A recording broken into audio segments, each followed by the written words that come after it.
Live from America's heartland, this is the Daily Truth Report with your host, Noah Christopher. Hey, welcome back, everybody. Welcome to the Daily Truth Report. And I have back with us today the incomparable Jovan Pulitzer. Jovan, it's so good to have you. Welcome back to the show. Thank you for having me. Very happy to be here. Yeah, it is always such a treat to get to talk to you. And like I said before we went live, and unfortunately, it seems to be always under bad circumstances because whenever something big happens, I think the last time we talked was Butler, PA.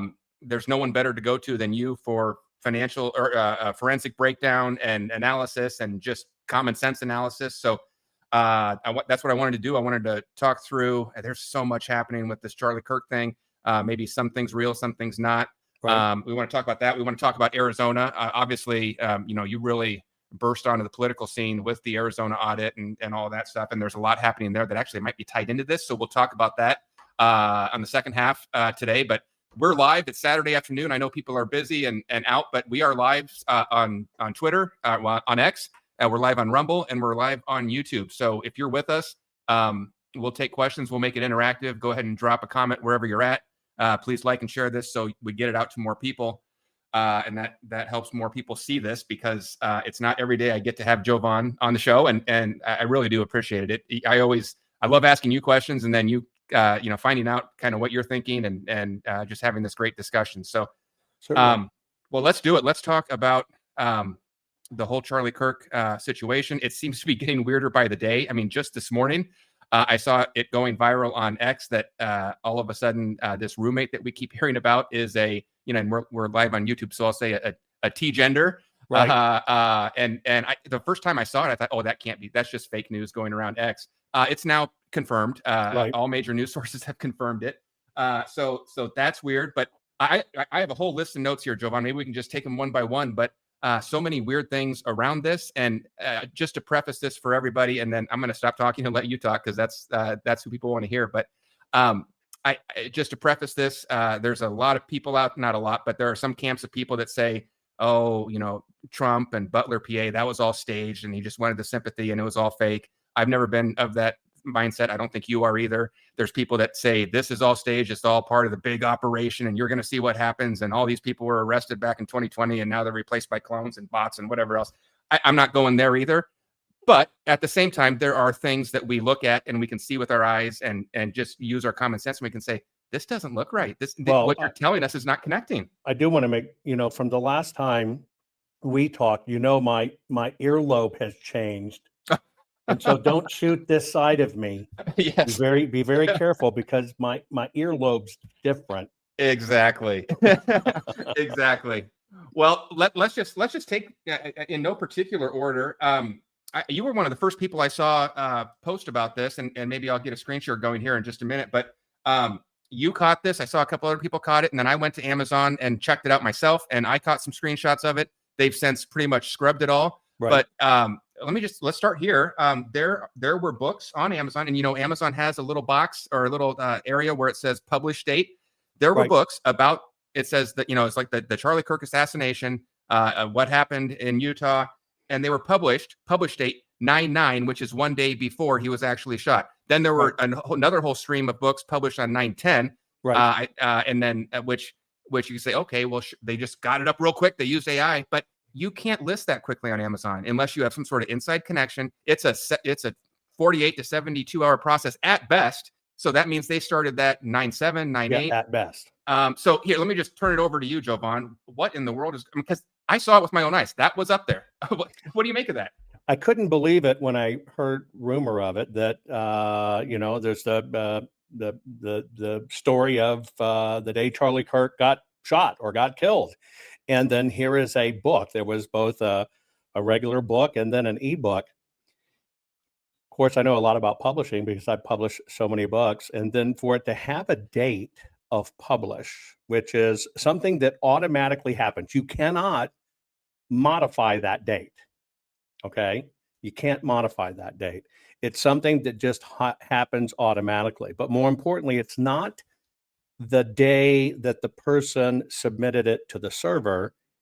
It's the day that Amazon or CreateSpace, in this case, whatever, put it out, it's the day they approve it. So here's how the process goes. When somebody does an ebook or somebody does any type of book on Amazon or using the service, what it does is it goes through Amazon approval first. So they're going to kind of check everything's right, everything's copacetic. You know, you've got an account, the whole bit. The person who is publishing the book sets the pricing or whatever. And then Amazon goes through a review process. Some of the processes they do now is trying to see if it was AI, you now have to disclose it was an AI book, just to make sure it fits the formatting, to make sure it plays on their devices if it's an ebook. I've never, in hundreds of books that we've published, have ever seen Amazon approve anything faster than about 36 to 48 hours. Just never, ever seen it happen. Yep. So if we were to backdate this, and it's going live with a September 9th date, that means it hit on the 7th at some time, it hit the date. So I'm having a hard time reconciling how do you actually have a book that's technically published at least 2 days before the event or put on the server 2 days before that, 3 days, counting the day where it happened. How does that occur? Is it just some weird happenstance that somebody wrote kind of a fictional account? Well, this is where it gets really weird. Well, yeah, 5 of them, Jovan. I mean, it's not just one, 5. 5. Well, what they've done is they've changed, somebody's replicating this, changing just the images and the sources of the books, but it talks about the actual event, where Charlie was, witness accounts, etc. Yeah. So the question you have to ask is, how did they know?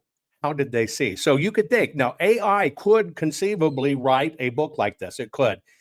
You could literally take an AI agent, you give it the headline, you give it the parameters, and in 5 minutes, it will whip out a book. However,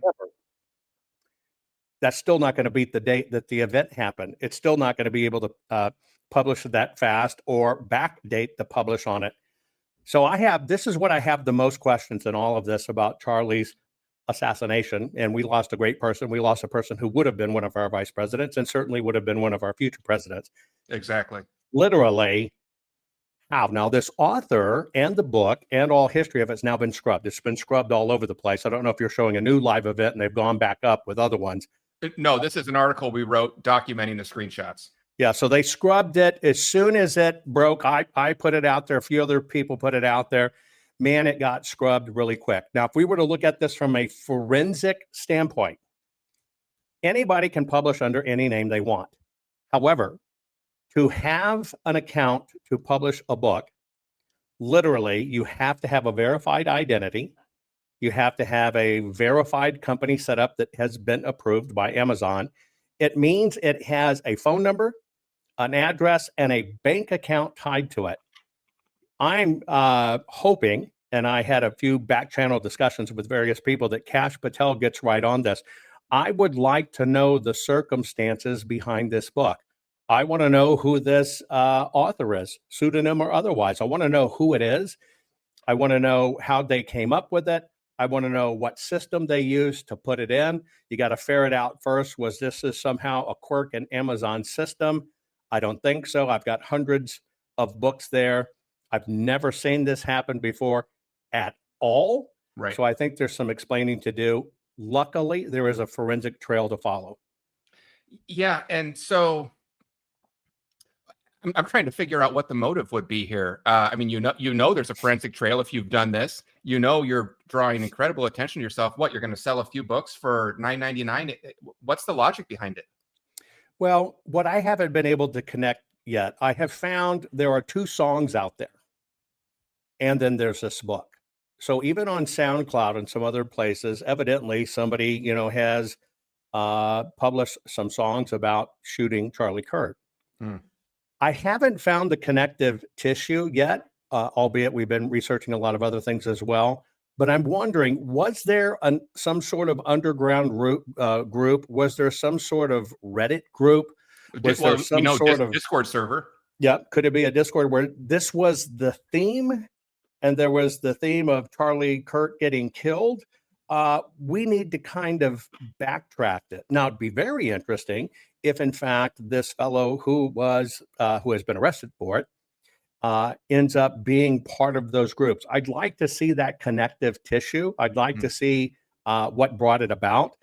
Unfortunately, I don't think this is going to stop at just with Charlie. I think it's going to get worse. More events, more people. Yeah. I think it's when somebody, we have to think about a shooter or a high school shooter. We have to think about their motivations in this. Now, I think this literally made a martyr out of Charlie. Charlie is certainly a one of a kind. Yeah. Truly one of the only people out there willing to debate, allow you to have your own opinion and just go through it, try to talk it through, find common ground.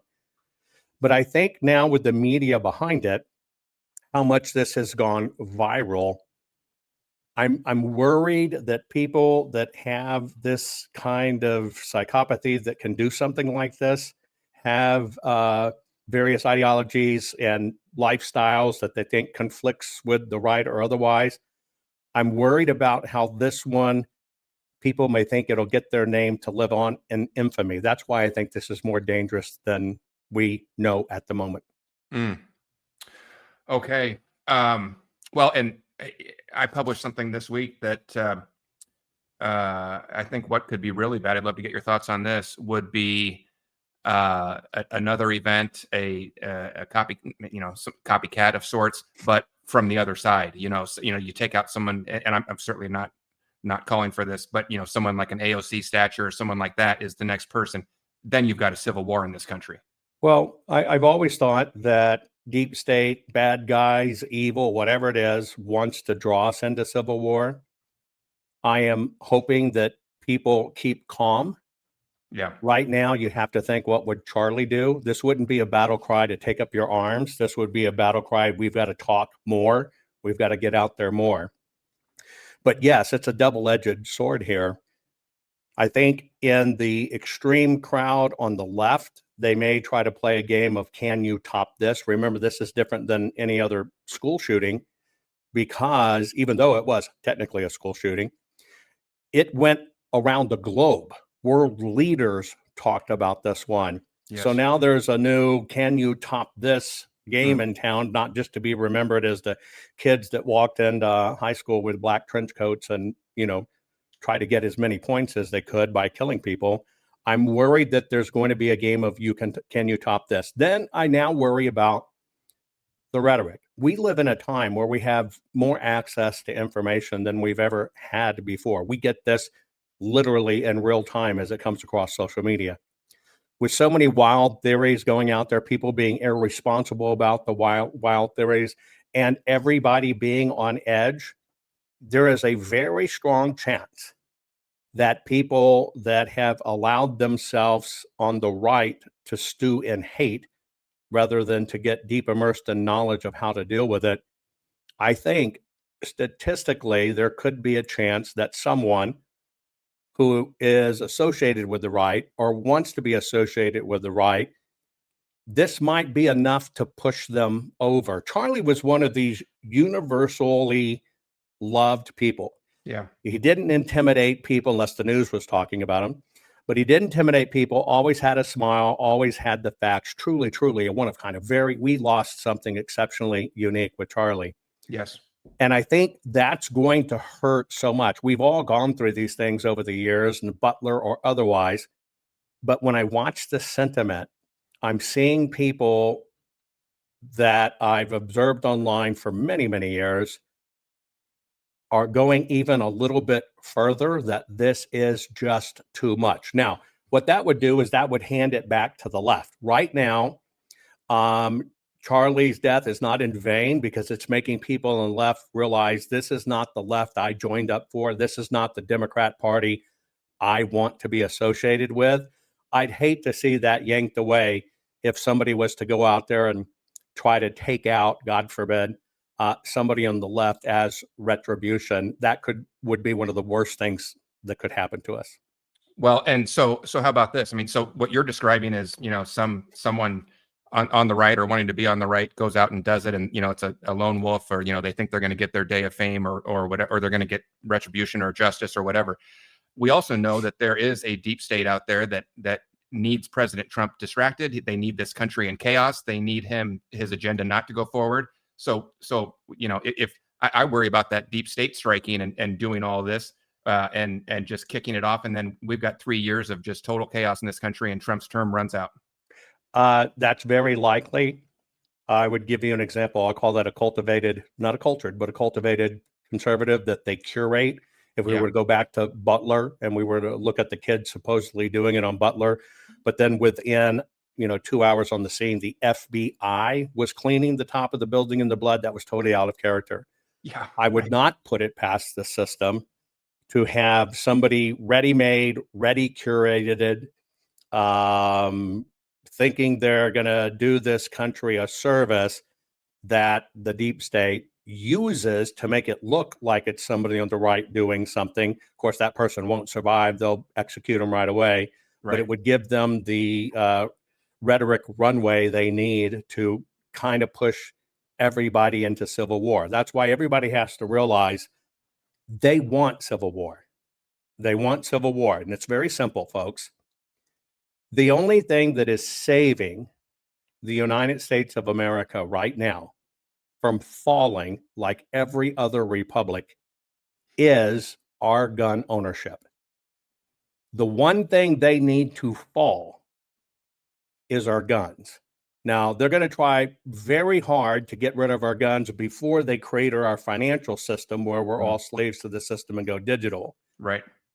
You've got to understand we're at war. We've been at war for a very long time, and we cannot give them what they want.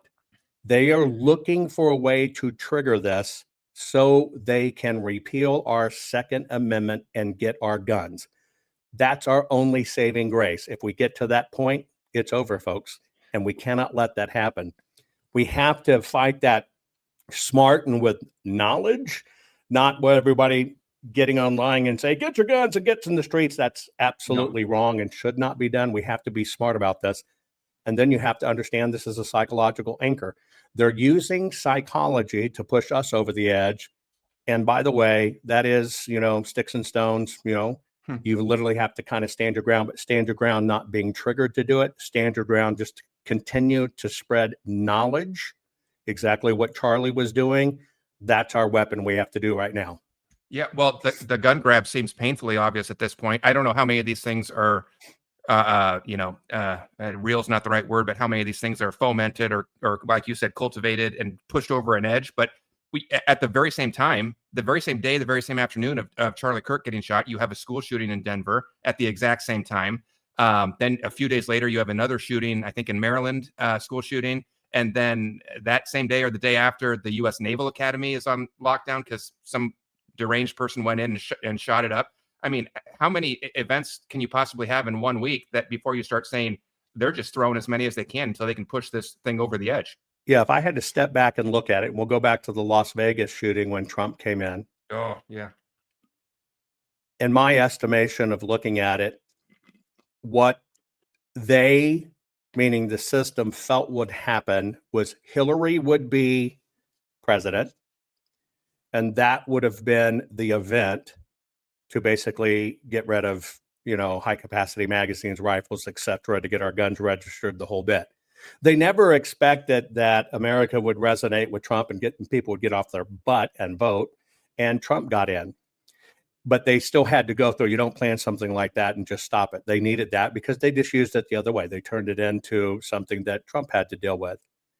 When I look at what goes on right now online, especially when I look at the anti-Semitic rhetoric, I look at how many fake stories are out there, and then you understand China has an entire campus that has tens of thousands of trained electronic warriors that do nothing but psychological warfare.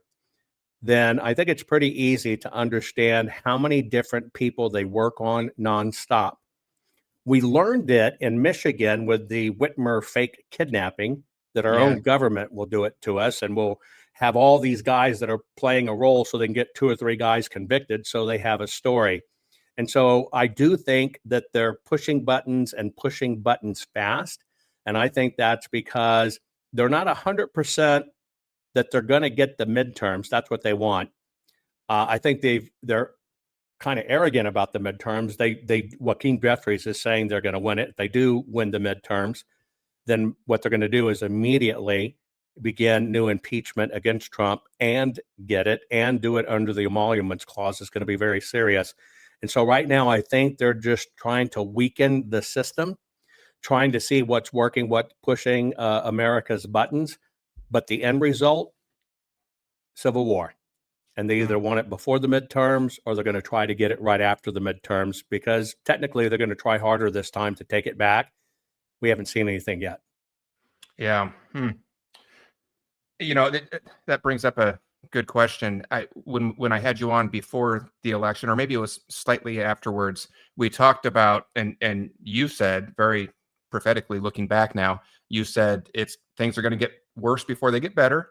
It's going to be a lot better if Trump's in there, but even if he's in there, it's going to get worse before it gets better. And then after we pass a certain point, we will see that, so-called golden age.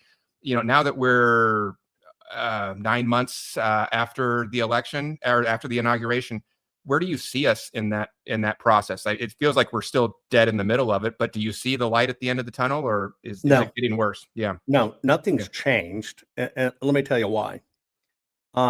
You're seeing President Trump go on an evolution that I've been harping about for a very long time, and it was the topic of our last meeting face to face, is we got to get rid of these mail-in ballots and stuff. Yes. He's finally now to the point that he can really do that. The system is totally against him. If you watch what's going on right now with just the GOP, right, the RNC, where President Trump is saying get rid of mail-in ballots, they're promoting bank your ballot, which is nothing more than we want mail-in ballots and early voting. So you see that at odds. I think happened. Pause for a second, Jovan, because this is so important. There are a lot of people that say bank your ballot and vote early, and I thought that made sense for a long time until you explained it to me. For anybody listening right now, explain why that is the exact opposite thing we should do. It's the only vote that the system gets to see and calculate in advance. Here's how the rig works. And let's just take Maricopa County as an example. They have 30 days of voting. And so they flood the market with ballots. About 76% of the people use the mail-in ballots. When they come in, people will inherently say, well, they can't count them, so it doesn't matter. Well, see, everything's about words. Here's what you don't understand. When that mail-in ballot comes in October, in this case of Maricopa, we'll just call it October 20th, when that packet comes in, that return envelope, they open the envelope. It's all a ruse. They open the envelope, they take out the ballot, and they send the mail-in security ballot where the person is signed. They say, we got to send this over here for signature verification, which they don't do. But it gave them the excuse to get the ballot out of there. And then they say, to make sure we're ahead and can manage it, they are allowed to scan it in. It's just not allowed to count. Well, here's what that means. When these scanning systems scan in, it knows exactly every single vote there is, 100%. It knows it. You've given away all the information. That's right. The technicality of count basically means they just haven't transferred the data card that they scanned it on to election day to let it go to what's officially the count. Now, here's how the rig works with that. If we were to look at Maricopa, you got, we'll call it 28 days of early voting, mail-in voting. They know every vote came in for every person. They hold them back. Then you have election day. People go into the polls. But what votes do they count first? They count election day first. That's the only unknown. That's the only time they don't know truly what the vote is. And so the way the system's rigged is they count those first. And then all of a sudden, right, when they see they may have a problem, they'll say, well, we're having a hard time processing everything. We need extra days, although they've already ran them in. That's what allows them to create additional votes and ballots underneath. So when it finally comes down at the end, they can squeak by and change an election. But the rig is, on election day, that's the ones they count in real time that they don't know. The rest they know everything about. The GOP knows this. Every country knows this.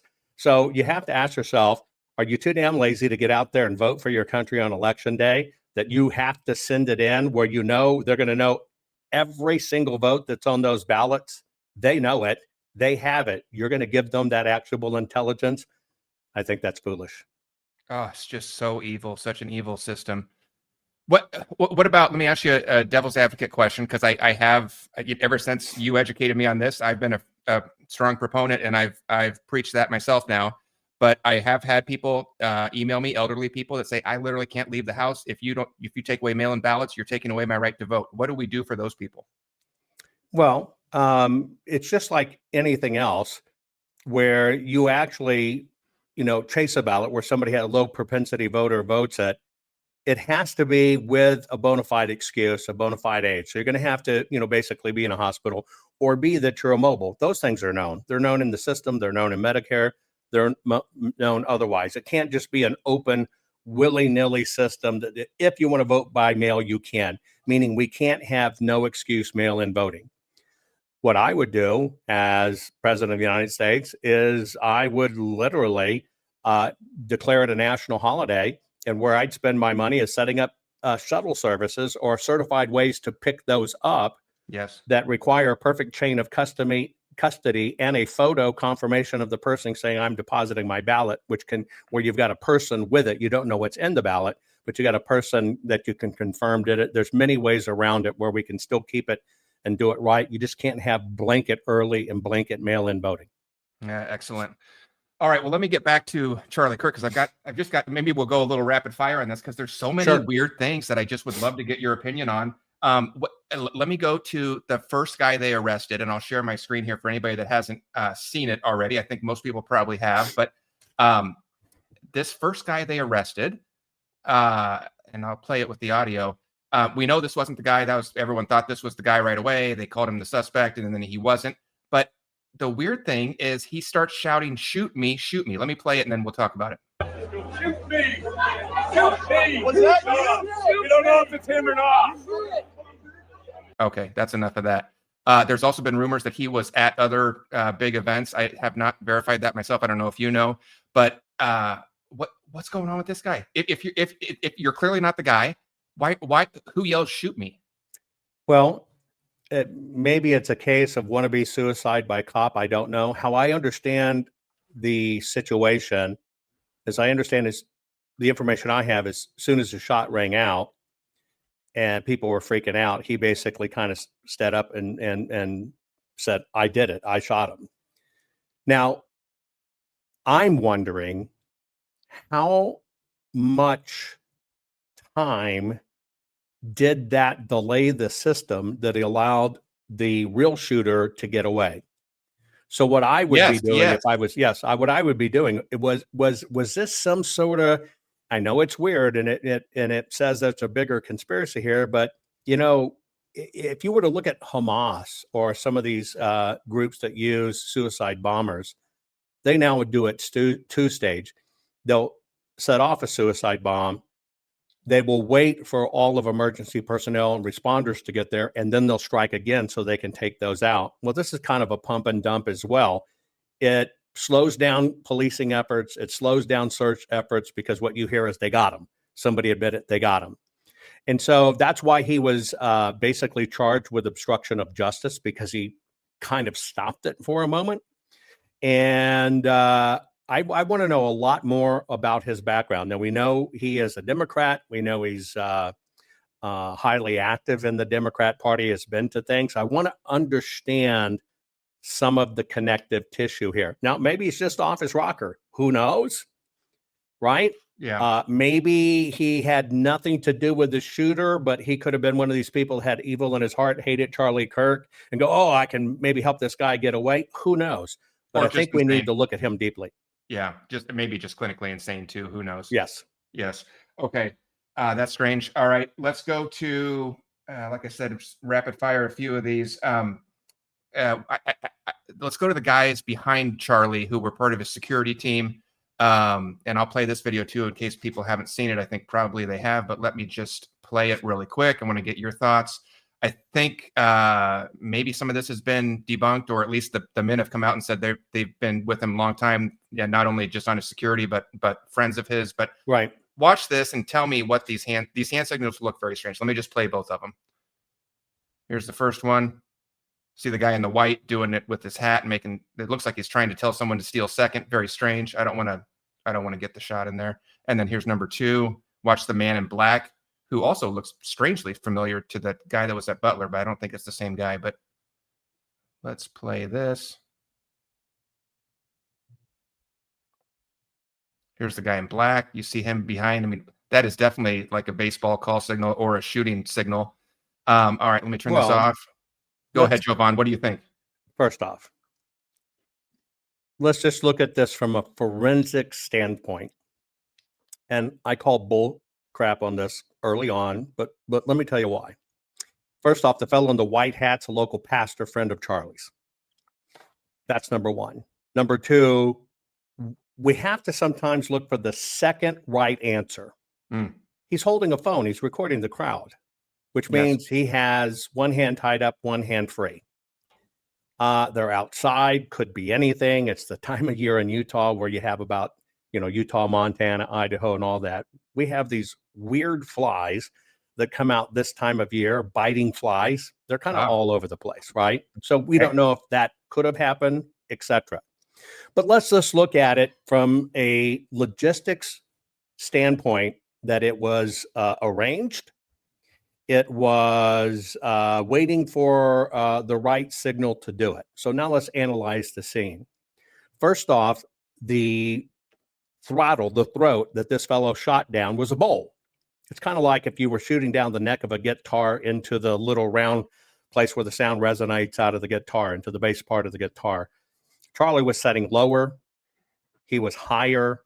Buildings all around. There wasn't going to be a windage issue. Snipers only have a wind issue when, in fact, they have to adjust their shot when they're in the field, where you've got your caller explaining the winds coming through so you can adjust your second shot, usually with a moving target. Okay, so let's say, let's look at this. 2 people right behind Charlie, which you 100% know are going to be on camera. Yep. 100% know are going to be on camera. And you're planning to take out a VIP. Well, you're an idiot. You're an idiot because you're going to have 1,000 points of evidence showing your people. The heat applied on those people because of if they were giving commands, you're definitely going to get caught. So from an operational standpoint, it's lunacy to think that these guys have a shot caller. Secondly, people are tying that into when Charlie uttered what he said, it was the signal, boom. Who was the sniper watching? Right. The shot caller? The target. Right? Okay, so let's say, was this an illiterate shot caller? Needed a second confirmation? Oh, wait. No, I didn't get the second super secret handshake. I needed the booger pick, the ear tickle, the hat tip, and the arm slap. And if I only got booger pick, ear tickle, hat tip, I'm not going to do it unless I get the arm slap. Right. If we were looked at it as a language, as a syntax, they're communicating different things. Yep. Right? And so is this a multi-language of visual signs? I think why people say that is because it seems so familiar to baseball. But why does baseball do that? Why did baseball come up with those anyway? Because people are always adjusting their hat, picking their nose, rubbing their ear. That's how baseball tried to cloak it before people got smart to what they were doing. By the way, I'm giving you the secret to put $1 million in my account. Do it now. Anyway, you got to understand, okay, so let's even look at it. If we just look at it as a language, one guy did one thing, the other guy did something else. Wait, I want you to shoot now, but you got to get the second confirmation. Now let's just take that. Who was the sniper looking at? Who was the sniper watching? Did he watch through his binoculars? See the signal went right to his gut and got it right at the word? No, not at all. You can't put those pieces together phonetically in an orchestration that would lead to a shot being taken at an exact time. the time between them's too short. It also begets, it would take a lot more people, because logically, the only way you could pull it off would be 2 other watchers, 2 other callers. Why? Because somebody has to watch the guy in the white cap. Somebody has to watch the guy with the tattooed arm. Those have to agree. We got both signals go. Then you've got somebody tapping the shooter on the shoulder, take the shot, just like SWAT does. That's the confirm, or in the ear. It takes too many people. And with that, you got witnesses. When that, right, you've got problems. 2 people in that sphere, that close, they're vetted. But even if they were, there is too much camera footage that Secret Service or otherwise would see, be right on those people. Those people were questioned almost immediately. That doesn't speak to someone who's trying to get away. Yeah, perfect. It just doesn't. As I said, I think that was largely debunked, and I think you have totally debunked it. So we can put that one to bed. That's excellent. Well, think of the messaging. There was messaging involved. That this kid actually carved on his bullets. Oh, that's another one. Yes. Well, it was to send a message. Right. And if you look at some of the carvings, like the 1 arrow left and the 3 down, that comes from a very popular game that's the signal, the code to drop the big bomb. That was the messaging, but that's not what an assassin's going to do. That's not what anybody who prepares for the shot's going to do. Assassin's not going to crawl out on the roof and be seen that easy. Their ingress and egress is not going to be open. Them hauling ass is not going to be running across the building where they're videotaped. It's all the hallmarks of an amateur. Now, somebody say, well, maybe it was an amateur trained. Well, then we get back to Butler, which I do believe was an amateur. What'd they do with him? They killed him. So they're going to have an amateur use a patsy, but this one they're going to let go? No, none of it makes sense. Well, let me ask you about that, because and I'd really like to get your take on this. So let me just lay out, because I appreciate your opinion more than mine. But as I've been trying to piece this together, here's some of the things that jumped out to me. You know, you've got the strange things that are like we've already talked about. This old guy yelling, "Shoot me!" and then he slowed down the investigation. That's odd. The Amazon books that seem to imply some sort of pre-planning. That's a wild card. That's a wild. But then as I look at it, you know, I'm looking at it going, you know, there's cameras everywhere in our modern world. Certainly on this campus, we somehow only got 2 kind of blurry images of this shooter, and then he did get away for like 36 hours. He totally leaves the whole area. He gets away. That seems odd to me. The only reason we caught him is because the father turned him in. What if the father decided not to do that? Would we still not have him right now? So right. I look at all of that and I go, my gut starts to go, there's some sort of bigger coordination here, deep state planning. I don't know what you want to call it, but it seemed to me that there's something more going on. But I think you definitely are on kind of just the amateur lone wolf theory, but I'd love to have you break that down. No, it's fine. To me, look, and I'm still analyzing like anybody else. The wild card is, who is this one guy that claimed he did it? The second wild card is, who is the hippie jumping up and down celebrating? The third wild card is these books and songs published. But let's just set those aside for a moment and look at the evidence we have. The grainy shots of the guy come from people's cell phones, and it's past your zoom ability. It's not a function of what the cameras was. It was a function of the distance, 200 yards. Next, this would be kind of like the Hollywood Bowl, but extended. Charlie was very down low, kind of in a well, in a bowl. This guy was 200 yards away and up top. Nobody from the bottom would technically see him leave, right? So let me give you an example. We have to understand the geospatial nature of where he was and where Charlie was. Witnesses all in a bowl, down with Charlie, okay? Typically, when you're running security, you have what's called 550, 500. You've got your protection detail, right? 5 yards around Charlie. Okay. You've got your crowd detail within a space of 50 yards. They're working and monitoring the crowd, and those guys were there. Yep. Then you have what's called your 500-yard detail, and your 500-yard detail is back and high, watching everything for a sniper. That was not there, and this is not normally called for an event like that. Right. Okay, so let's go to people looking. Everybody to see the shooter would have to look up, right? Yep. And he would be such a small speck. It was only by accident he got caught running across that building. But now to say somebody saw him, right? And you're going to get your, born supremacy on, right? Mm-hmm. You're going to get your born and you're going to go chase him. Well, you're going to run 200 yards through obstacles, through fleeing people uphill. He's already off the back of a building and in a car. He's gone. There's. Yeah, well, let me ask you this. I don't disagree with any of that. I don't expect any people there to have pulled out their phones and captured him or tried to tackle him. I'm not saying that. I'm just saying, gosh, if I go to the grocery store and I forget to scan one item in the self-checkout lane, they've got 9 cameras trained on me and I'll be in jail by the end of sundown. But you're telling me they got we have cameras 8 pieces all over of video those evidence of them. Okay. There's 8. And that's not that's not cell phone evidence. You've got, if the way I understand it, there's 3 or 4 different pieces of people's mobile phones that caught him, right? Running across the top of the building, laying flat or otherwise. Right. But in the hallway cameras, the parking cameras, the building cameras, that's how they identified him. It was all of those photos.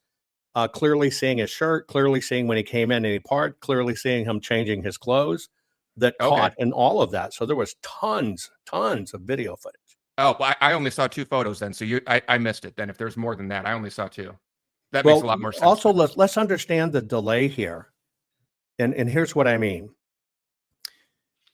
You got to put it in who has first jurisdiction. It would have been the campus police. The second thing, then you would have put your local police and sheriff there. A critical mistake was made, which could not have been avoided, with this idiot claiming he did it and saying, shoot me. Mm-hmm. So in the world of social media days, it went nuts.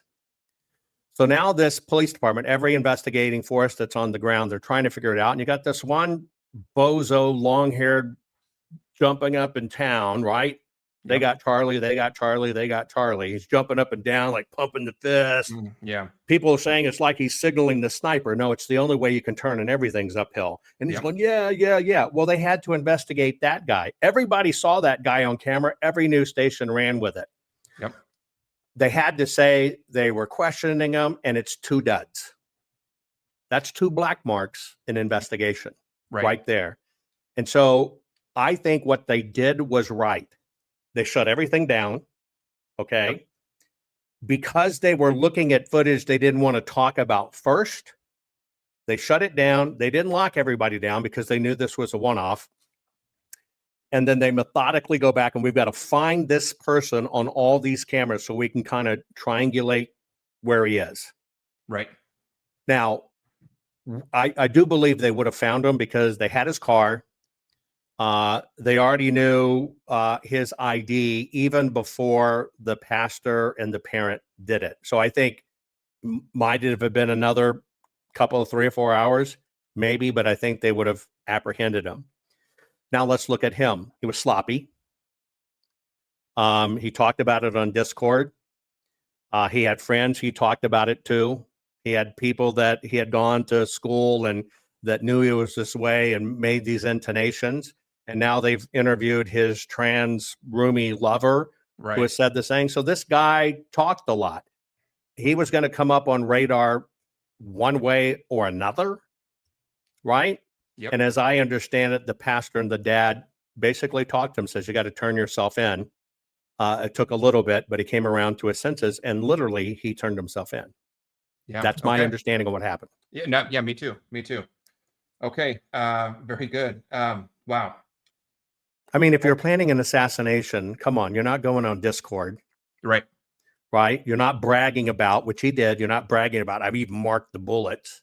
Well, and that's another one, though. I think Discord came out and said, oh, we've searched the servers. We don't see that. And the FBI said he was on Discord. And I think the company came out and said no. Yes, there is a disconnect there. I don't have any answers on it, but I can give you my opinion. Sure. Sometimes people can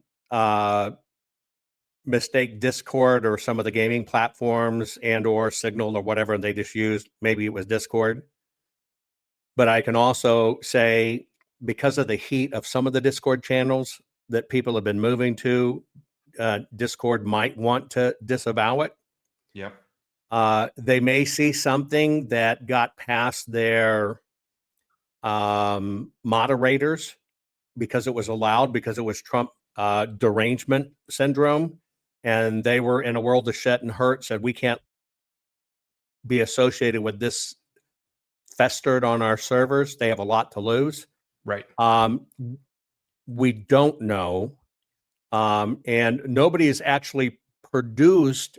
And that's why I haven't seen the screenshots, but they're saying it's Discord, and they're saying that police or investigators saw screenshots. I'm assuming that's from a mobile phone, but none of that's been released. Right. But Discord has a lot of liability and culpability in this. I could see where maybe they think it would be good to say, we looked, we didn't have them, because they can always go back. Oh, we just missed it. Here it is, trying to see what happened.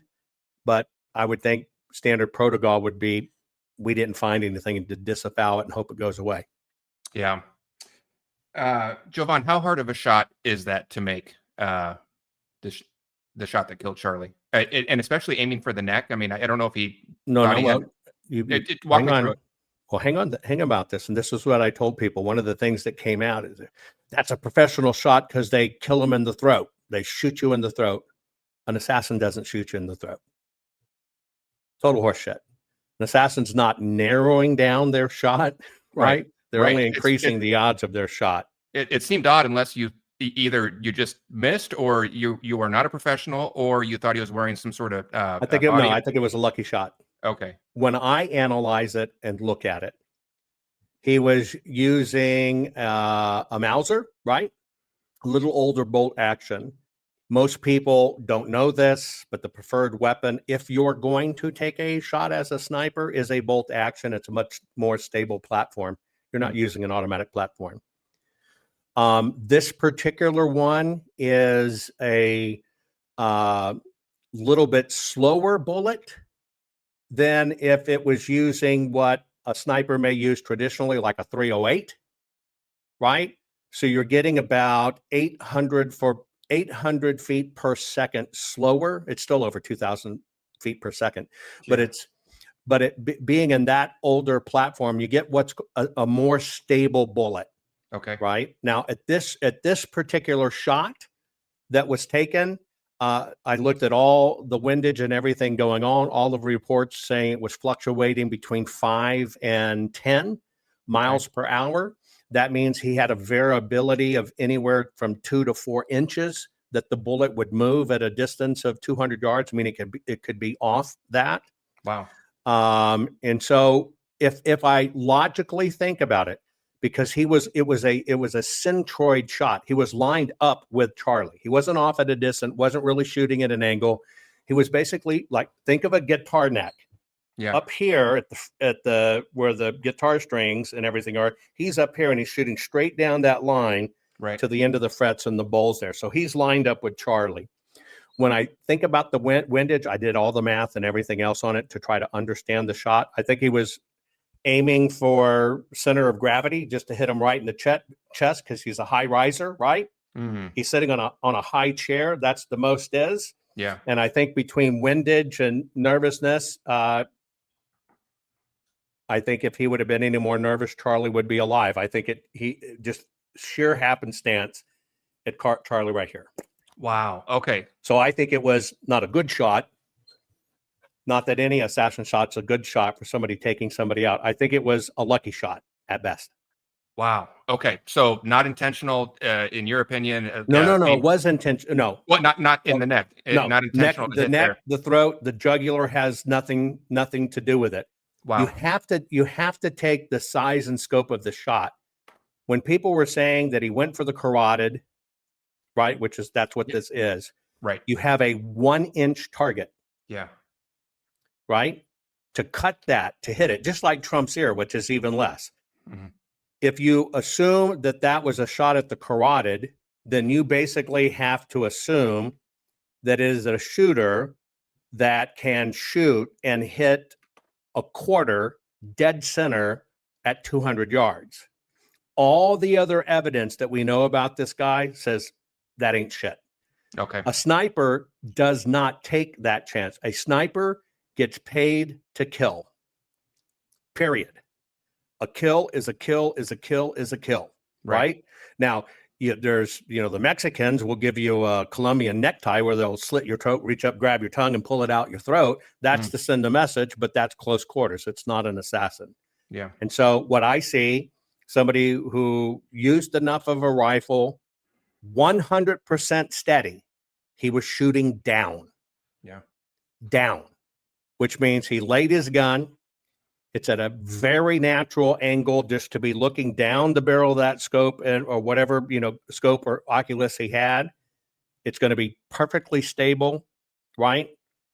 His breathing's going to be mitigated because it can't raise the tip of the barrel because it's pointed down, versus if he was standing prone shooting over a ledge where your breath's going to affect it. All of the things that naturally take out breath or windage that can change the variation by 4 to 8 inches, by the way. Wow. This was just a perfect circumstance of shooting fish in a barrel, unfortunately, but I do think it was a lucky shot. It's an unfortunate shot. I don't think he was good enough to make it. He just got lucky, and it ended up being a fatal shot. Why do we know so much already about Tyler Robinson, and we still know nothing about Thomas Crooks? Because Crooks was set up in Pennsylvania, and it was planned to take Trump out. Yeah. This was a radical person. That's why we know more. That was government cover-up still to this day. It was horseshit. Yeah. And of course, I know the answer to that before I ask it, but I just couldn't resist. That's just the truth. I mean, people have to compare it, right? People have to compare it. I mean, think of, what did I do? 20 hours of forensics on everything and training so people would understand what they're looking at. That was a professional hit with the patsy that they took down, and everything leads to that, especially how he's cremated. Nobody knew it. That was all a setup. That's another one. Now you got me thinking a little bit. Let me see if I can summarize this in an accurate way, because I know you and I have talked about this a lot, but I think your general thought, and probably mine too, is that you had Crooks up there on the roof as the patsy, but the real shooter was somewhere farther back, and that was part of a professional much farther back, and he takes that shot. But in that shot too, and I know Trump turned his head, and that's of course how he missed the bullet. We all know that. But that, if that's a professional back there, did he miss too, or that's another headshot, not a body shot? No, that was a headshot. That's all that was available. Okay. When you look at where it was, he's probably looking at President Trump atop the shoulders. In that scenario, they're not going to go for a body shot. The expert is going to go for a headshot because they need the kill. They can't wound him, because it will make him a hero, which is exactly what it did. Right. Which is the same reason it couldn't have been orchestrated, because you couldn't have timed the breath and the turn for it to pierce the ear, which is total crap. So I think that was designed to be a kill shot. I think God intervened, and it didn't happen that way. And you can't pop them off quick enough. When you change, an assassin doesn't pull the trigger. It's not like you think. It's not a little gangster. Bing, bing, bing, bing, bing. That's just not how it happens. It's a very controlled, measured, light thing that if you had to put it on a trigger scale, it's barely going to register. That's what those guns are trained to do. If you now move into the mode where you're having to pop off several, you're just not going to have the time to do it. And by that time, President Trump was down where he should have been. You're not going to get another chance. Interesting. All right. Well, I want to talk about Arizona, if we can switch gears. But let me ask you one off the wall topic first, just as we transition. We've talked in the past, of course, you're Jewish, and we've talked about that. And there's a lot of buzz, and the Feast of Trumpets is coming up, Rosh Hashanah. There's so much buzz online right now about September 23rd or 22nd or 24th about something big happening. Just curious, as someone that is Jewish, do you track those days? Do you expect big things to happen on those days, or is it much ado about nothing? I would think I would equate it this way. Everybody's going to see symbology in all of it. People are going to see symbology that Charlie was killed on the 10th. It was the news on the 11th. The anti-Semitic rhetoric and stuff that's been being talked about and pumped about right now is way blown out of proportion. It's designed to make Israel look bad and evil. I'm not sure why people don't see that. But, and I guess I'm asking from a positive standpoint about, it seems like historically God seems to do things on, I'm not saying bad things. God seems to act on those holy days, the feast days. So, I'm asking more from a positive angle. Do we look for something to happen on those days? Every day I see God's hand in this. Every day, even from the first Butler thing. I hate to say that was Charlie's walk and Charlie got assassinated, but Charlie's work will now live forever. More people than ever know about him. It's being used for a good thing. That's why we can't squander it. No doubt. I have no way to predict what God's going to do when, but I can tell you evil is pushed back on its heels. And that's a dangerous place to be. Evil is terrified. And evil right now is fighting for its life, which means there's evil for the sake of being evil, which is ruthless and murderous anyway. But when you see evil trying to survive, it's a different type of evil. And so all stops are going to be pulled out. So we're in a very dangerous position. In order to counter that, yes, something big has to happen in a very God way. I have no way to pinpoint it. I just know it and can feel it, and it's happening. Behind the scenes, I can tell you things are moving now so much faster. So many people's eyes are being opened in government or otherwise to really what the truth is, that finally now, more than any time in these last 4.5 years since 2020, when people finally started to open their eyes, I think we're now at the point the truth is truly finally breaking through. You're going to start seeing people being arrested, going to jail. You've already seen it with raids and stuff happening. It's all breaking through right now. And I can tell you, just knowing stuff behind the scenes of what's coming and what people are seeing and what people are seeing from an evidence standpoint, evil's terrified. And we are so close to having it all be exposed. And if you thought it was bad then, you're going to find out it was even bad more. But that's what makes this probably the most dangerous time in American history ever. Yeah.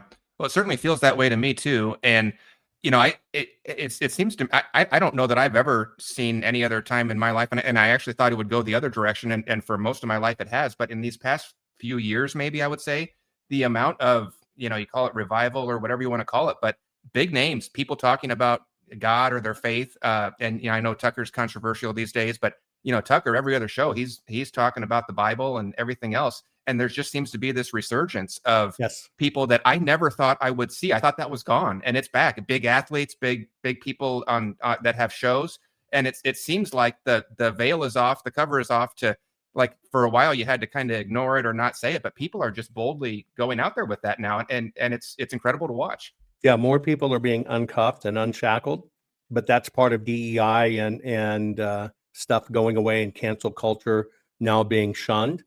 You're going to see it at a more accelerated pace now with, unfortunately, what happened with Charlie. You're going to see the dynamic of a truly great, knowledgeable, valued, methodical, fair person and the left being evil. You're now going to see a cleaving of people that would consider themselves lefty or even consider themselves Trump haters. But you're going to start seeing them come forward and say, I was wrong, and I'm not blue, I'm red. And it seems like a lot of people are waking up to the fact that it's not just blue versus red or Republican. They're realizing we are in the center of a spiritual war that we can't always see. But I just never thought people would be talking about that in large venues, and they are. It's wild. Well, I can't. It's very refreshing. I can't let this go. People will be shouting at me in the comments because you just said it, and I got to go back to it. You said, of course, you have certain sources and people you talk to, and you said the evidence that they have and the things that are coming and the arrests. As we sit here right now, and I think I know the answer to it, because I can see that backlash of a caged dog backed into a corner. But as based on what you know, and as you sit here today, do you believe we are actually going to get those big arrests? Not just the nickel and dime arrests, but the big arrests of the big names that everybody wants to see. Do you believe that is coming?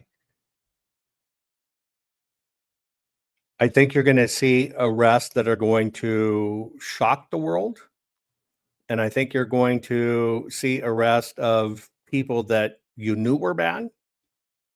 And I think you're going to see arrest of people that you thought were good and you had no idea were bad. Excellent. Yes. And I not to say that this is one of those people that fits into that camp, but I so regret voting for George Bush, both of them. I love the Bushes. I voted for the Bushes. And I was blind. Yes. I was blind. I cannot believe how blind I was to it. Now it's plain as day. It is. Yeah, perfectly said. Okay, well, there you go, everybody that's listening. That might be the biggest bombshell of the whole show. It's certainly been a great show already, but arrests likely are still coming, and ones that you expect and ones that you don't expect, and I'm here for all of it. Jovan, let's talk Arizona, because that's really how I first came to know about you, when you burst on the scene with your forensic audit down there. But there's still a lot happening. Tell me about what you're doing. Tell me about protecting the Arizona Audit Archive and upcoming deadlines. I know you've got a website here, which I'm going to put in the chat for us. Right. I'll turn it over to you. What's going on? Well, we've got to go back.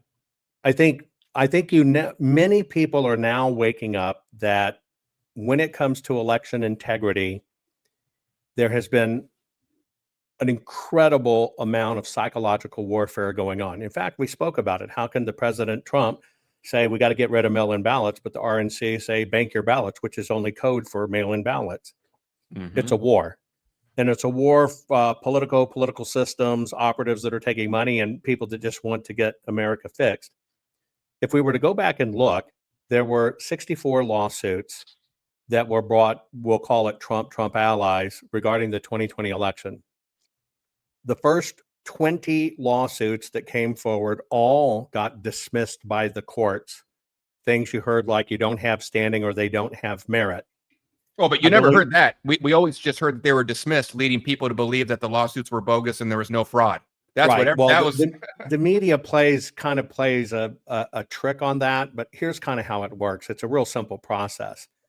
When it comes to elections, we have state elections. We don't have federal elections. So we have state elections with a federal component, not federal elections with a state component.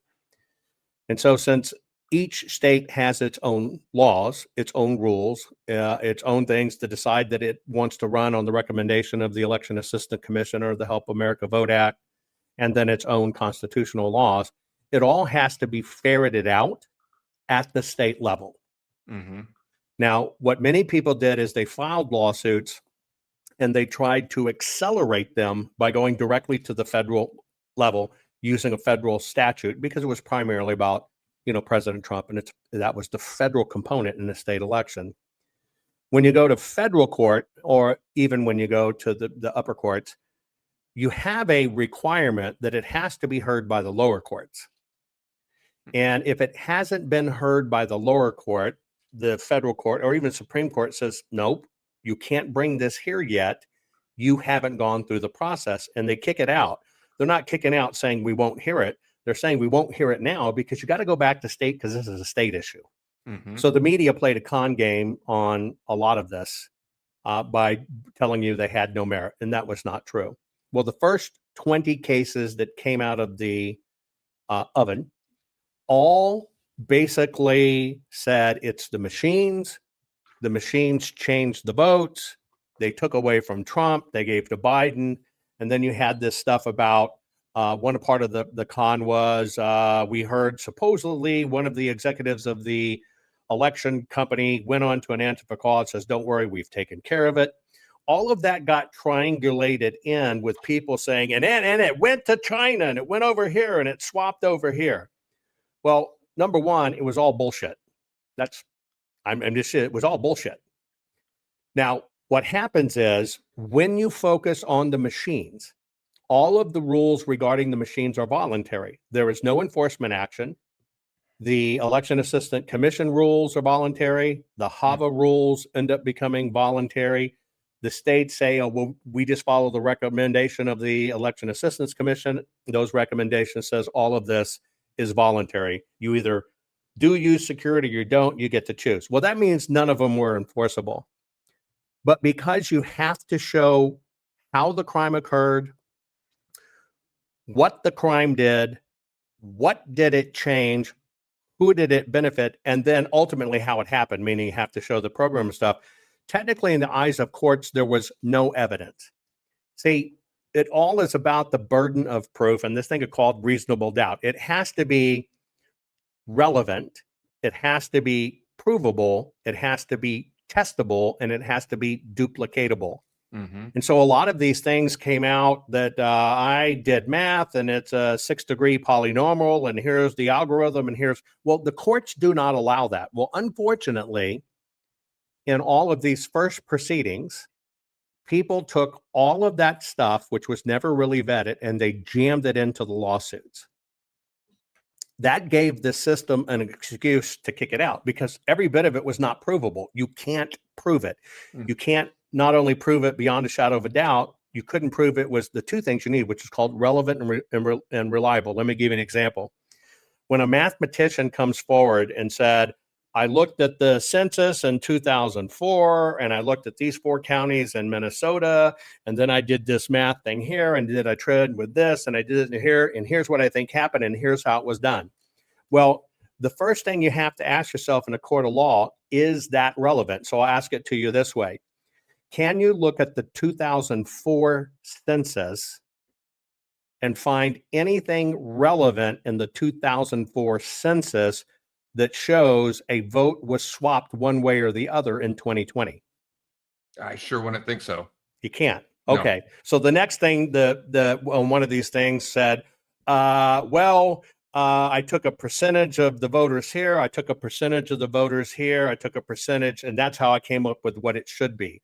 Well, the question is, then on that one, is that relevant and reliable? Well, basically, you're already saying you're taking a percentage of the pie, not facts. Yeah. That by default not only makes it not relevant, it makes it not reliable. Then we'll go to the next bit. Well, they did this in all 3,300 counties. How do you know? Well, I looked at 4 counties in Michigan. So now here's the question. Can you look at 4 counties in Michigan and tell how 3,400 counties voted in 175,000 precincts? Yeah, I sure wouldn't think so. You can't. No. Now, so what happened is those are all the theories that got put forth. Let's look at the next theory. We saw vote changes on TV. Now, people, granted, did see vote changes on TV. I was going to say, I do remember seeing that myself. Right. Okay. Well, you got to run this trap. People thought that was the election data. Number one, it's not the election data. It has never been the election data in all of history. That's done by the Edison Data Company. They use about 3,000 college students, high school students, and dialing for dollars to dial the precincts and say, what's the vote now? What's the vote now? They have kind of like a hotline. And then they pull it from other news sources and they give you what they feel the trend is. So you got to ask yourself, one, is that the vote? Even if it changes, is that the vote? Now, in a court of law, no, it's not the vote. It never has been the vote. It's only an estimate. It's a TV mechanism. Next, you have to ask about the reliability. Is it reliable? Well, if you got 3,000 high school and college kids writing down numbers and putting it in a little spreadsheet so it sends back to the company electronically, could there be a margin of error in that? Well, of course there can. Yep. And then again, it's not the certified data. So how is it relevant? And so you can't use trends based on that information. Now, I can tell you what was done is they ran a psychological operation on us. Yeah. They needed you to see the numbers on TV and how convenient somebody come out and said, well, I was on a call and and I infiltrated it, and I heard this Eric Coomer guy, and he says, don't worry about it. People don't tend to put these things together, but how convenient is it that you see the numbers change on TV for the first time in history, by the way, and then somebody comes out, and I heard a voting company executive said, yeah, don't worry, we're going to do it. Well, let's go about this. You're going to coup the nation. You're going to take control of over $400 trillion in assets between the government and Americans. And you're just going to happen to drop it on your Antifa buddies on a Zoom call? Come on, right? So when you look at this, what it did is it set the news tone. Everybody talked about it. Well, nobody had ever fought cases like this, not a single attorney, not any of it, right? We didn't have any of this. And so they were relying on what television, same thing we did with mainstream media. They were relying on television. Well, that's an expert. They're a mathematician. They must know. Well, all of these guys wrote this into their lawsuits. So 20 of them get immediately dismissed. 30 of them actually got to hearings, and the hearing says, this is trash. This is not evidence. This is hearsay. This is opinion. And then the other 14, after those 50 went through it, the other 14, Trump et al. Said, we're not even going to bring this up anymore because it's not getting us anywhere. But what about you, Jovan? You actually had the evidence. I mean, we've talked so many times in the past. Why didn't your evidence get in there? Well, you got to understand how this game is played. Early on when it was announced that I was actually going to do the Arizona audit, one of 3 people, but for the first time in history, forensics was going to be brought to it. The very first thing that happened in my life is I got this random call from Arizona saying, you don't really want to do this. All these lawmakers, their kids go to the same school. They're all friends. You know how it works. We'll just set up a foreign account. We'll put $10 million in it and just, don't do the audit. Well, I'm not made that way. Right? I can't sell my country for $10 million. I just wouldn't do it. I think for any amount. I heard Carrie Lake tell a very similar story about an offer they tried to make to her. Carrie's was $20 million for her to stop, right? Yeah. Which Carrie says, I'm not doing that. Yep. And so once they found out that I and my team couldn't get bought, then what they began to do is to try to find ways to subvert the Arizona audit, to make sure that the real numbers didn't get out. Well, there's a difference between me and the other 2 auditors. You had Cyber Ninjas, and then you had Cypher. In their contracts with the Senate, 3 of us had contracts with the Senate. In their contracts with the Senate, it says, you'll do this, here's the scope of work, here's what you're going to do. But the Senate gets to decide what information gets released. Most people don't know that. In my contract, now the lawyers beat the shit out of me and said, we get to decide what you release. And I said, let me see if I get this right. I'm inventing brand new technologies that have never been invented. I'm not using anything you've ever used. Nobody's ever done what I've done in history. Nobody's ever looked at it forensically in history. And by the way, I have the patents on it.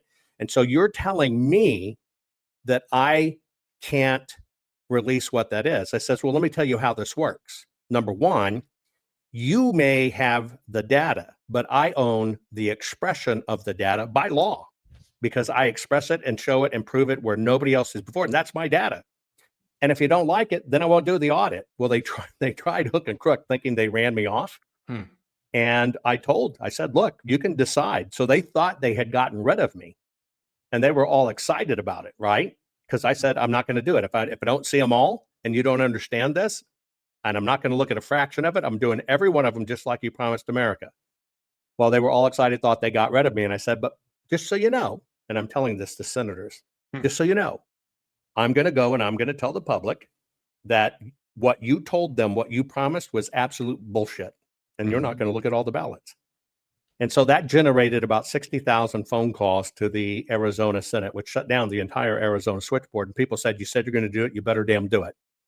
So that's when we went to the next evolution where they've got to, one, they got to work hard to discredit me, which they did. I survived an assassination attempt in 22. They tried to kill me. Wow. And then they just started spreading all these kind of rumors they could do, even down to, as we would get our forensic data from the audit and we would get the high def photos we're supposed to get, they manipulated every one of them. They'd switch them out of order, right?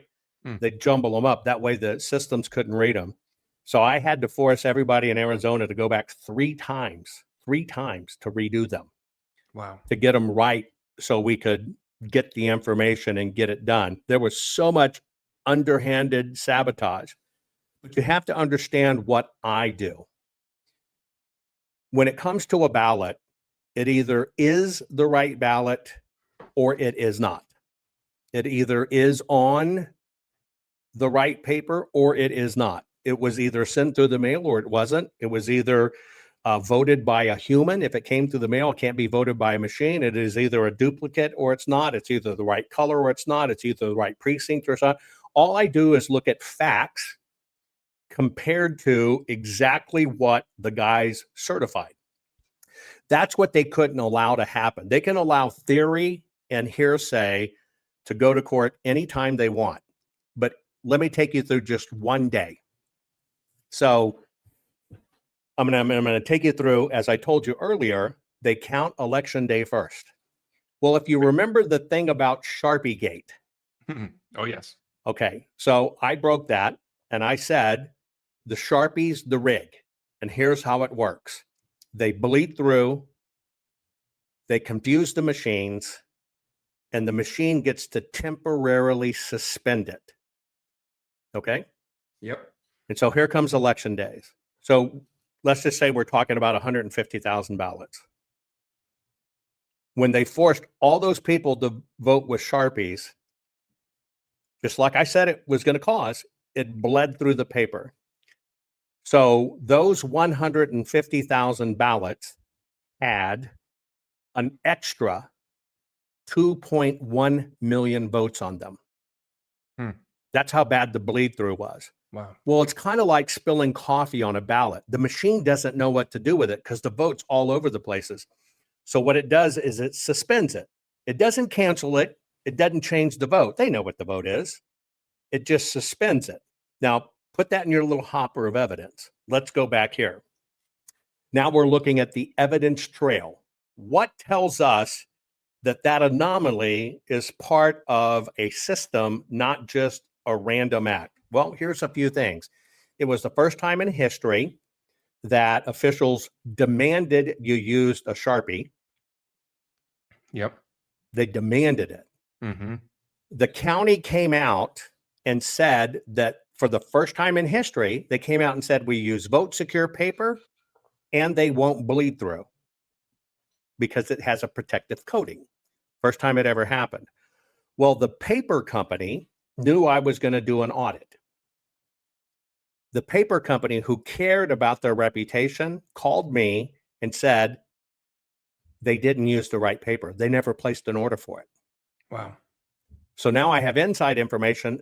They never placed an order, right? So I'm working with the paper company, going through all the forensics and everything else. They train me, they train my team, we win even more. So we have that kind of little smoking gun. Then let's go back. As I told you, they vote for, basically 30 days. Well, in that process is called the chain of custody. In that chain of custody, when ballots are picked up, somebody signs a sheet and says, here's where the ballots come from. Here's the security number that was on it. We cut it. We replace the security number with this. A person verifies they picked it up. A supervisor said, yes, this is you. And then two transport people say, yes, I took it and I took it. They go together as a team. And then they go down to this thing called MTech. MTech has a security officer sign it. Yes, we're taking it in. Then it confirms, okay, we're taking it in, and here's how many ballots. The whole way it tells how many ballots. Well, again, they knew forensically we'd find it out. So what we did is we took every chain of custody document in, down to the signature. We taught computers to read it. We could see where there was blanks. So we had basically 27 perfect days of everybody filling out the form the way it was supposed to be filled out. One time, one signature, they missed one thing filling it in. Otherwise, it was almost perfect. So what we have is a trend of 27 days of them following operational procedure. Now, remember when I told you on election day, they suspended all ballots? Yeah. Now let's look at that day. On that day, the chain of custody, which goes with that, they weren't signed. Unanimously across the board, they weren't signed. They 100% failed to sign. They were transported. They 100% failed to sign. We took them in. They 100% failed to put how many ballots were taken each time, all missing. Now you got to think, why would you do that? Well, now you have plausible deniability because you can't show how many ballots were transferred. So that's a big red thing. Wait a minute, they were all suspended, and now you do this great for 27 days, and all of a sudden on this same one day, you get it all screwed up. So that means somebody told them to do it. Set that aside. Part of the fight where you saw the little viral hit of Wendy get the routers, Sonny get the routers with President Trump. Well, that was fighting for the Splunk logs and data, which kind of confirms a lot of this stuff. Anyway, in all of that, when they handed over everything for the audit, we got one big massive file that was corrupted. No expert in the world could open it up. Now, magically, it happened to be election day. Now, what are the odds of that? It happened to be election day. So it's in a JSON format. I even get the developers of that format to look at it and they go, these have been intentionally corrupted. We have no idea what's here. We couldn't see anything. Well, we're fighting in court to get all of this data. And they said, we turned it over. We turned it over. We turned it over. I said, well, no, you didn't. We didn't get this.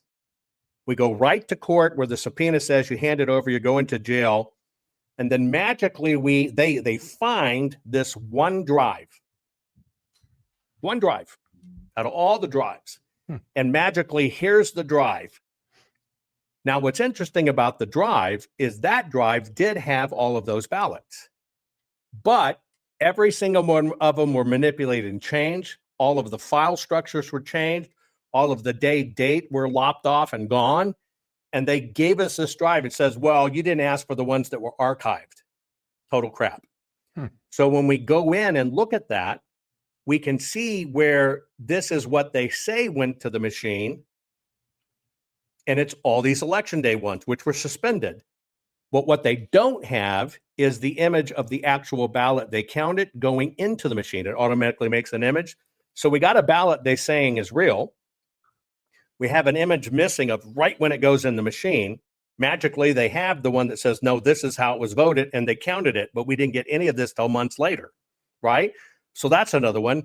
The chain of custody is gone. Every ballot was suspended, and now you have them and find them. And last but not least, as we're doing all of our stuff, because we're dealing with everyone, we found out that those ballots, they ran in December 8th and 9th. What they did is they played a game. Every single election day ballot was hijacked. It's all evidence, boom, boom, boom. And it's all the same block of evidence. And I'm not even telling you everything. And the big deal is, if it's about a machine, it's a misdemeanor. But when it comes to a ballot, each instance is a state and a federal felony. So this is 129,000 additional felonies. And we're the only person that people that know who handled it, where did it come in, who was supposed to sign for it and didn't. So we now know all of the players involved and how they did it. Now, what they did is they basically started psychological warfare. We have it all. We got the PCAPs. We've got this and this, and everybody believed that crap. Well, when it got to court about the PCAPs, you find out, well, we never really had them. It was all psychological warfare to keep people away from the paper. Paper is the only thing that puts these guys in prison. That's why they wanted people to stay away from the paper. Now, what they didn't account for is our team. We have stayed in forensic mode for now 1,600 days. Wow. Most people would have closed out their forensics. Now, what this means for us is we got paid $210,000 to do a job. Right? As a forensic auditor, we've spent over $3 million doing it. Yeah, right. Right? Because you don't let this go. It costs an incredible amount to keep this information going. You got to keep it all in perfect chain of custody.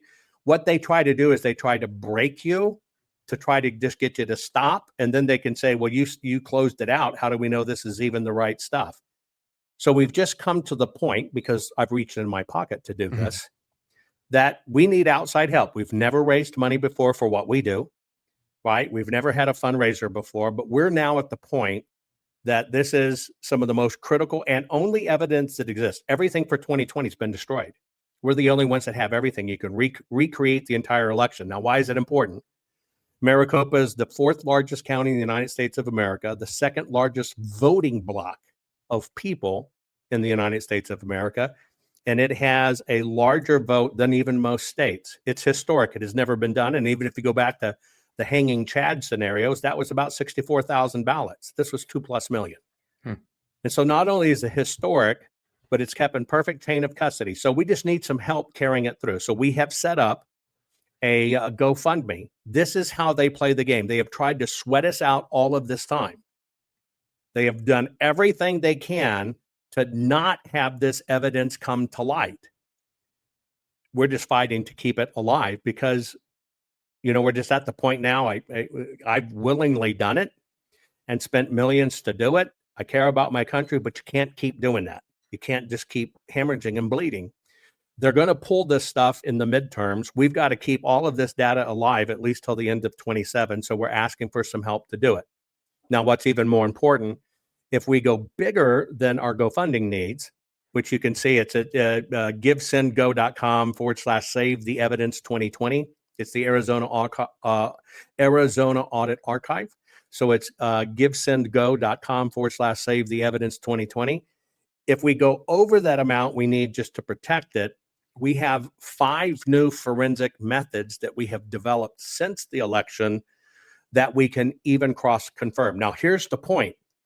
You don't take random evidence. If you took this line of 10 different things in evidence for this one thing, they all deal with these 100,000+ ballots. Boom, boom, boom, boom, boom, boom, boom. That's how you prove and protect evidence, but you got to have the physical evidence to do it and to be able to show how it was done, what it affected, the whole bit. And that's why they fought so hard. But even if you look at the lady that just got arrested for submitting more ballots, it's always about the paper. They want you to talk about the machines because it's just a misdemeanor. So here's the bottom line. They tried to buy me off to do it. They tried to kill me to make sure it didn't see the light of day. They've destroyed every business we've ever been in, right? It's been a methodical shutting down of everything we've ever done. They've scrubbed my background, my books, my patents. They try to even scrub my history to make us persona non grata. They put agents out there saying, full forensic audit was a joke. It was a grift. They tried everything, but we outweighed it. We just now need some help. It's the greatest work I've ever done in my life. From a forensic standpoint, it's monumental and it's historic. But see, it's all about moving the ball. I'll give you an example. Charlie Kirk was killed because he moves the ball. What he does is effective. Right. He's the 4th largest organization that goes into colleges and universities. He eclipses all the DNC stuff. It's a dangerous man because he's moving millions of lives. That's when it comes to forensic. We're dangerous. We're hated. We're dangerous, but it is what it is. But we've been under psychological warfare for 4 years. Oh, yeah, I was on an Antifa call. They said they did it. It's the machines. It's out of Venezuela. It's China. All crap. Because even if it was, it's all unprovable in court and a misdemeanor. And I operate on forensic evidence that is physical evidence with the ballot, which makes when you prove it, each instant of it, and there's hundreds of thousands of these, is on its own both a state and a federal felony. And that's what we need help supporting and keeping, because it will be used. It'll eventually come to court. As long as we stay in audit mode, it's live. It doesn't lapse. But also for history, we've got to close these doors off, make sure they don't do it. And now that people are realizing that the PCAPs were never real, it was all a joke and it had to be admitted in court, they were never had. People are waking up. We've got to play to win, and that's what my team does. We play to win. Yeah, you've done tremendous work, and obviously we've covered it so many times here in the past and on our website. So I love that. The website link is on our screen here. We'll post it down below wherever you're watching this video too. So appreciate anybody that wants to support that. What is the, we've got Trump back in office. So we're back in power. I know you've you've actually been to Mar-a-Lago and visited him, so you have some sort of contact there. Right. What is the? I mean, I think preserving this is absolutely essential. We have to do it. But what's the runway on this thing? What's the end game? When can we use it all, or can we? Is there a statute of limitations? No. See, that's the deal. There's a statute of limitations when it comes to election things. There's not a statute of limitations when it comes to crimes. That's why we have stayed in audit mode.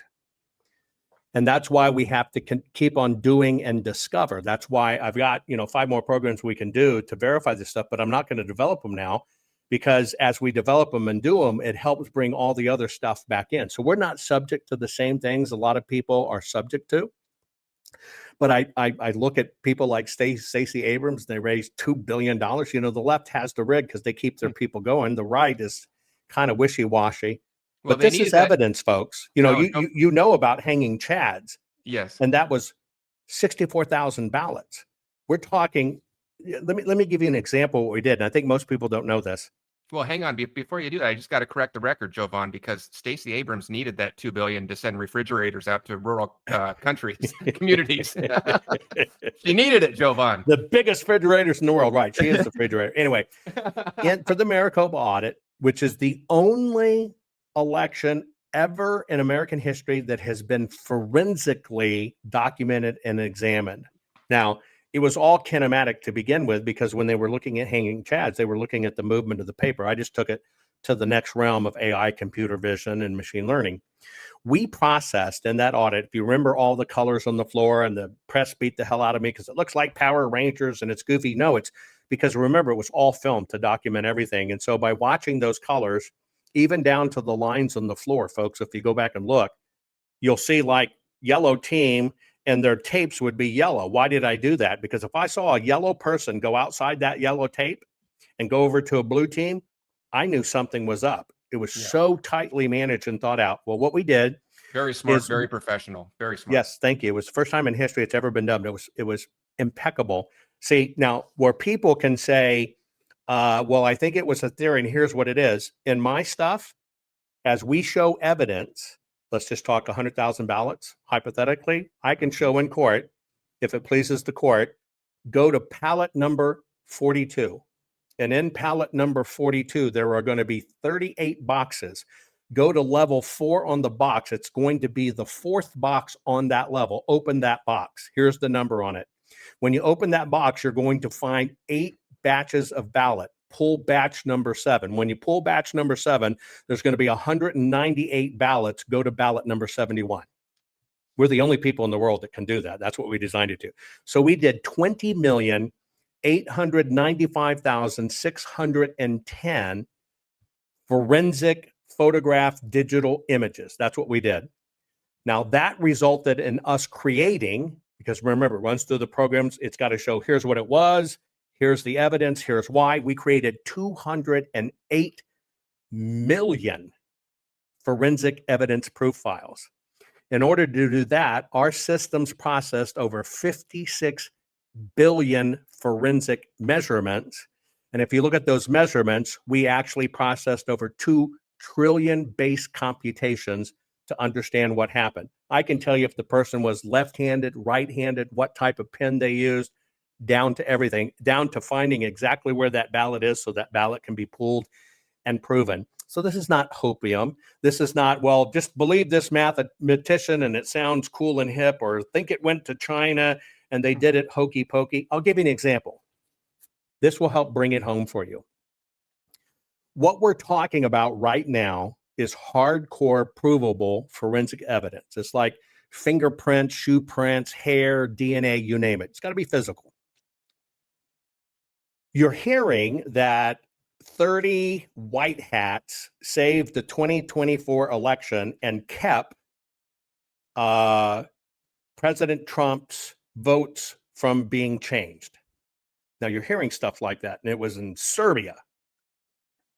In order for that to occur, now you got to use logic. It means that the people who were protecting had to know where the threat was coming from, what the threat was going to hit, how the threat was going to grab the data, how the threat changed the data, and they had to keep that from happening. Well, those are all touch points, but you hear they did it. They saved it and Trump won. Well, then you got to ask yourself, we lost down ticket and they kept counting for 60 days. So what'd they do? Only make sure Trump got in and didn't deal with that.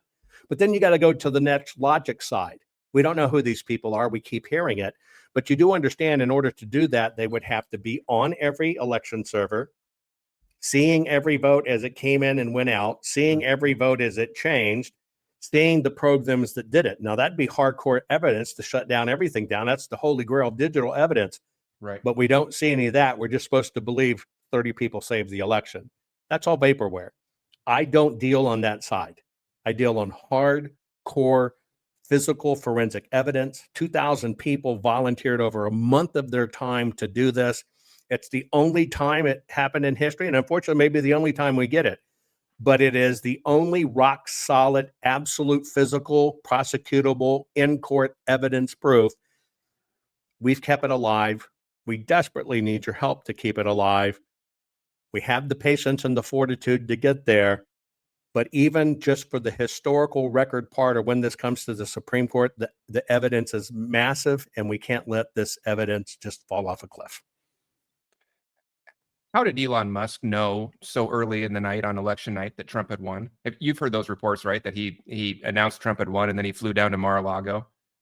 How did he know that? Well, the parties themselves get real-time trending data. You're going to see trending data, but it's a matter of touch point resources. Kamala didn't have the turnout, and she didn't have the turnout by millions, and that was easily seen early on, easily. And so just that very simple educated guess, knowing what was going on, there was no way Kamala could catch up. You can see that trending data. But if you want to see how bad the system really is, on election night, Kamala had 68 million votes. That's the equivalent of what Barack Obama got term 1 and term 2, and he was a rock star. That's about 3 million more votes than Hillary got in her run against Donald Trump. And then we've got this 81 million of Joe Biden. Right. You can go right now,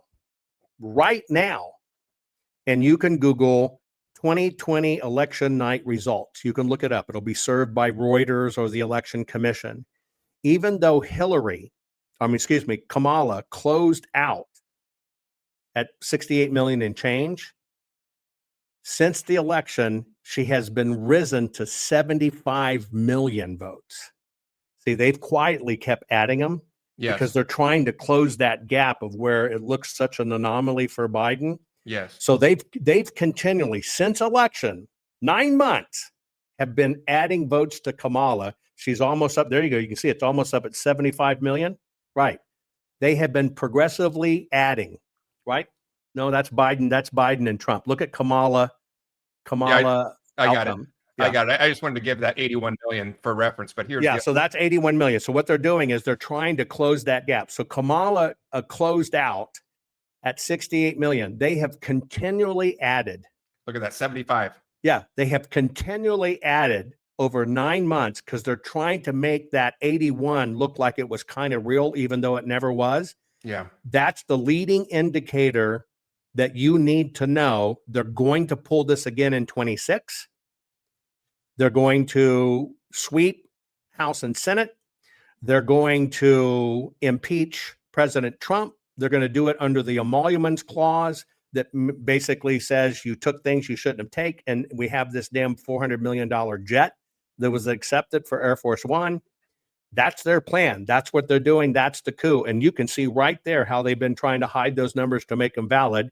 And that is why it is this data that we discovered and kept in audit that's going to prove exactly how they did it when they do this in the midterms in 2026. And that's why this data must be protected. Yeah, that's great. When can we actually drop the hammer, Jovan? Like I said, Trump's back in office. You've preserved this. It's so well over all the years. It's an ongoing process right now. A part of every part of my day is in this data exchange and planning and how and who should be indicted and where are the people and what are we finding. It's not as easy as you think. You don't go in and say, aha, You're tracking down all of these people that signed documents. Where are they now? Who is exactly in office? Where are these invoices, etc.? You're putting together with this evidence an impeccable case. That takes a long time, not a short time.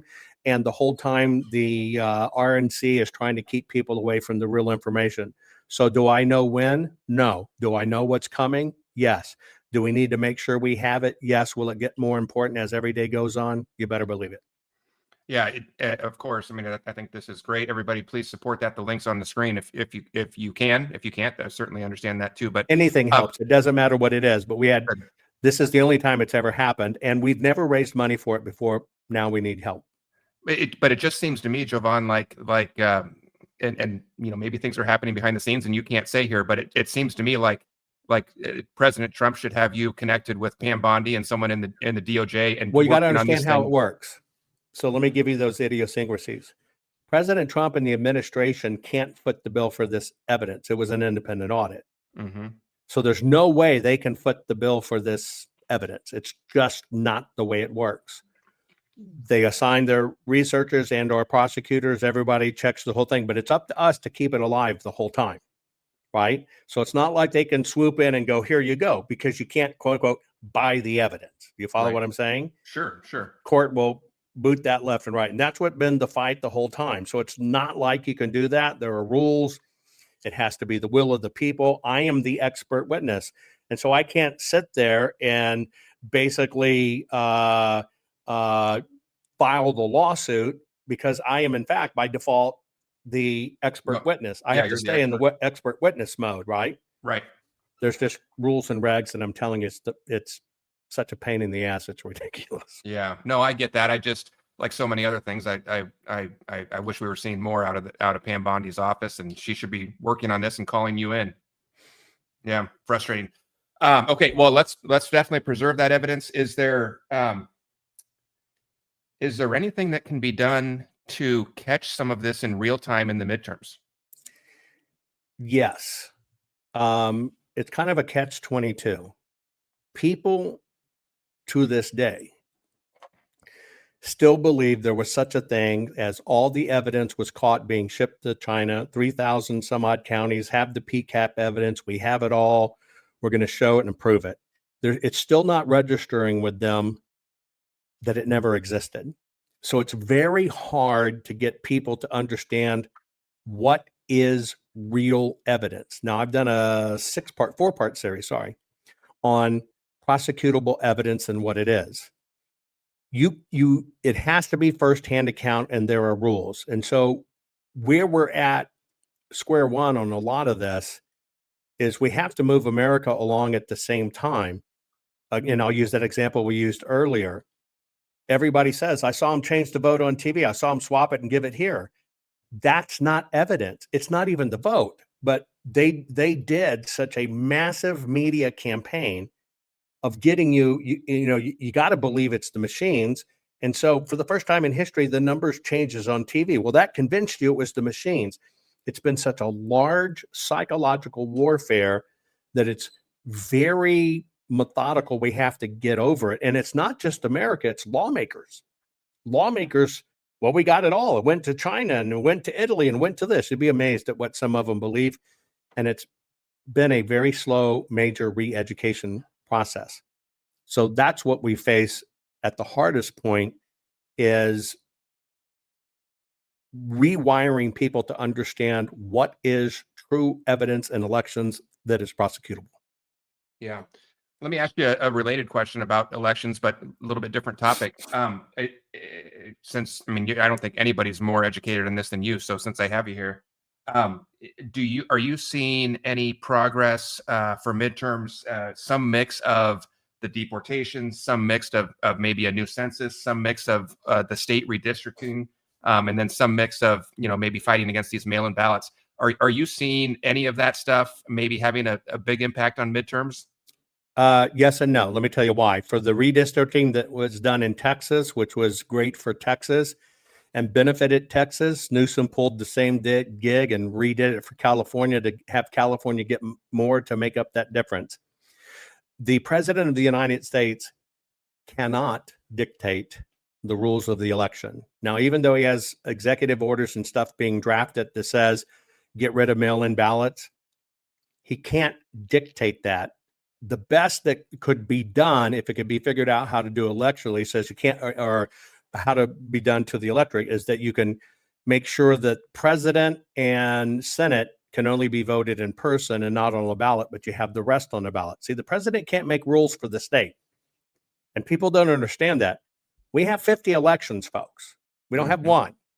And the president can only make recommendations and executive orders, but it is up to the state to put that into place. Now, he's putting in the right pressure that says, if in fact you don't get rid of mail-in ballots, you're going to lose your HAVA monies, Help American Vote Act, maybe 30 million, maybe 50 million, maybe 20 million for a state. Will the deep state make sure that's covered? Yes. Have they been wounded because we got rid of USAID and Doge founds it all? Yes, but it's still going to be a war. So you have to understand what a president can mandate and not mandate. What I've asked for is the following. Critical infrastructure got protected during the pandemic. And in 2017, our elections were labeled critical infrastructure. First time in history it's ever happened.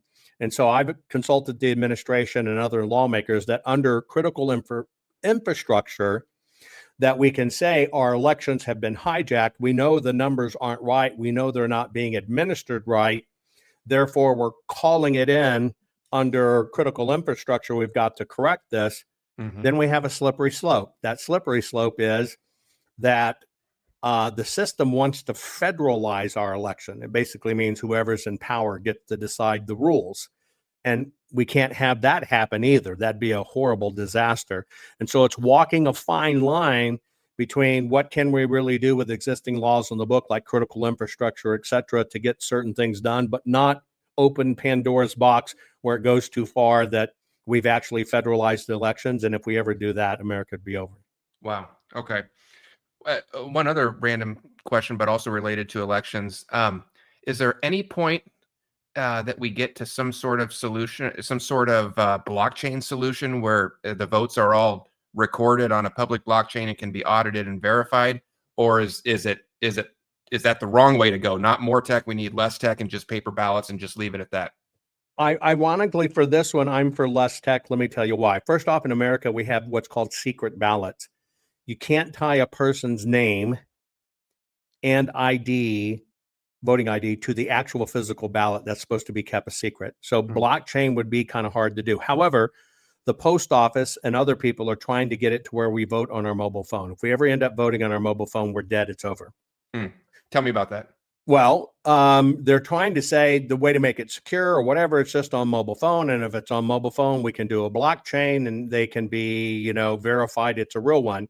You're still never going to get to see the vote. It would still be electronic. You wouldn't have a proper paper trail, meaning a ballot, not a receipt. So that would be a slippery slope. If we're going to fix this, the way it has to be fixed is the following. And I told this to President Trump. We sat down for 96 minutes. And I said, if we're really going to fix this, you have to get rid of the voter rolls.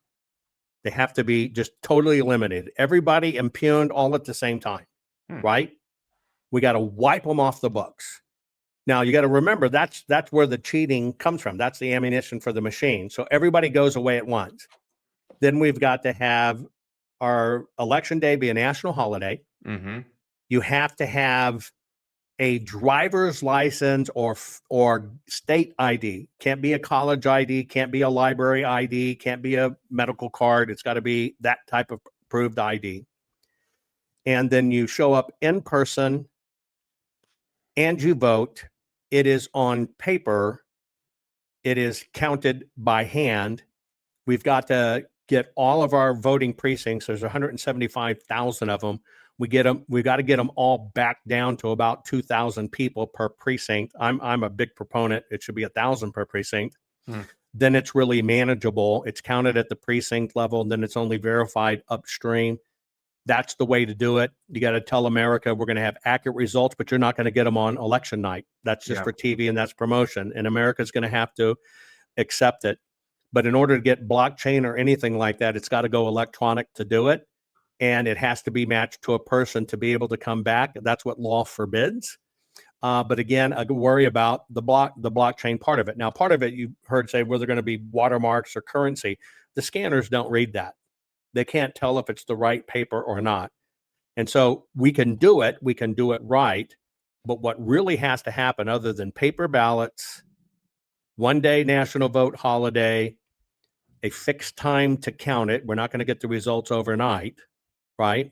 Yes. If we can do that, concurrent with the voter rolls are eliminated. You got to show up and show who you are and where you live, and you can vote. You don't have to be registered to vote. You just have to show up and vote and confirm who you are, and you can vote. Forget the registration shit. Explain the voter rolls going away. Why is that important? Or how do we verify people then are? Well, right now we have on our voter rolls about 172 million people on our voter rolls. You think that they're real people. They're not. We had about 21 million bad known voters on our rolls that weren't really people. Then you had Biden administration open the floodgates and let in 11 million illegals. The first thing they tell those illegals to do is to go get your driver's license. Now, our government to these illegal gives them a social security number and then tells them to go get a driver's license. When they go down to the driver's license bureau, when they ask for ID, ostensibly you're a citizen, these people hand them a social security card. So that person assumes they're a citizen. That illegal takes a driving test, of course, in their native tongue instead of English, and they get a driver's license, and that's called motor voter. Yep. It's up to the illegal to say, well, I can't really vote. I'm an illegal, but it's this little bitty checkbox over here. Otherwise, you're automatically dropped in. So they immediately drop them in the voter rolls. Right now, we probably have 30 to 32 million bad ones of these on our voter roll. Now, when how would we screen that person out in your scenario where they just show up election day and they present that driver's license? Well, this is what President Trump said in the one EOs. We've got to make the immigration database talk to the DPS database, which could be done, and their names would come up. Okay. And it would show that they're illegal, and because they're trying to vote, that would immediately be the crime. But don't think it's not illegals voting. Look, yeah, right. These illegals come across the border and they're given an address, and they're going to get a voter ID. All of that is sent to one central address. I've seen addresses that have 30,000 people there. Yes. Well, those ballots go there. They don't disappear. They end up getting voted. That's how they do part of this. Yeah. And so that's what we have to do. We have to totally get rid of it. Totally get rid of it, because that's where the insurance policy and buildup is. You got to realize what they fight.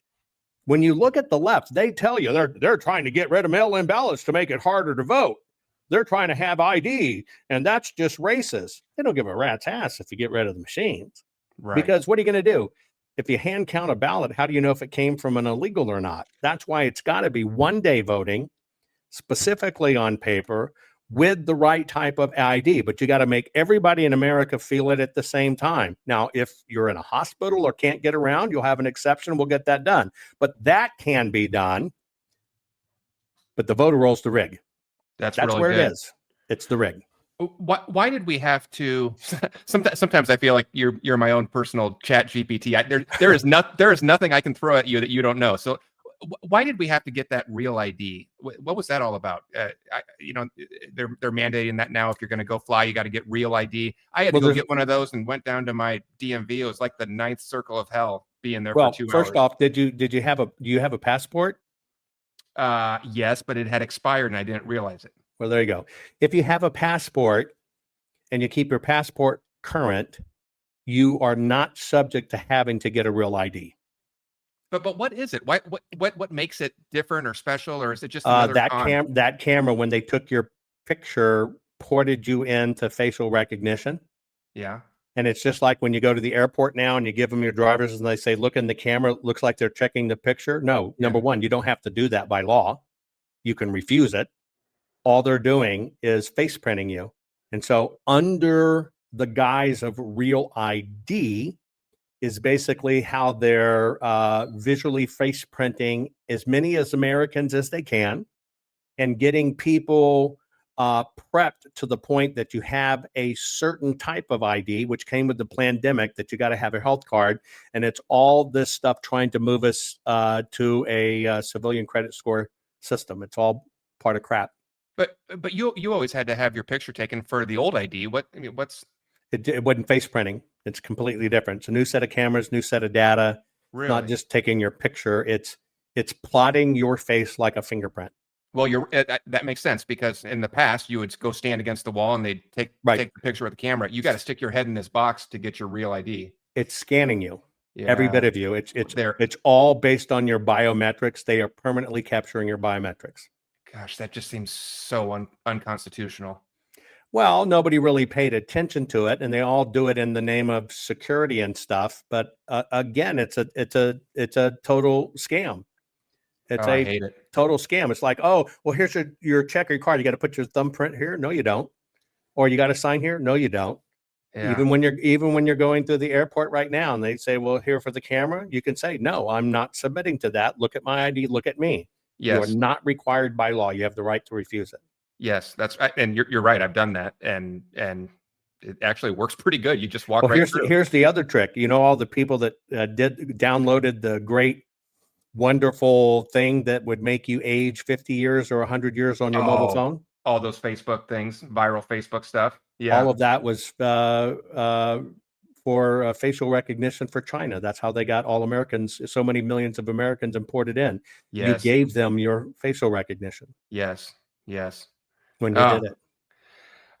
Let me try one more curveball throw at you. See if you have any comments, and then we probably need to wrap. I have so much fun with this. I think it makes a good show, and we've got a lot of people watching. But I just have so much fun chatting with you, Jovan. I could do this all day. But not a problem. Likewise. Yeah. Well, let me throw one more at you, and then we'll probably wrap up. But another big thing happening right now, and I know, with all your tech background and patents, just kind of broad question, and I'll let you take it any direction you want. But your thoughts on crypto, Federal Reserve, digital dollar. I mean, there's a lot happening right now with all the, the Genius Act and the Market Structure Act, and crypto replacing, the Fed. Just open-ended. But any thoughts on any of that? I'm very worried about the digital dollar. It's coming. And what you need to worry about the digital dollar coming, whether you're going to call it crypto, whether you're going to call it, digital banknotes, whatever, just think electronic. It's probably going to come with a downscale. Some people are saying you take what you have in the bank, and when they do this forced conversion, and by the way, we've been in a forced conversion in America before. Dollars have been shut off. Gold has been shut off. You were a criminal if you had gold. We've been through it before. Most people don't know their history. But I'm hearing that if they did this adjustment, you'll take your bank account and you'll lop off 32%. Now, you won't be able to do anything about it because that's just the new standard that it balances to. Wow. The issue I have with it is it's why the IRS moved to $600 transactions. It's why you had to wear a mask to go places. It's 100% about control. Yes. 100%.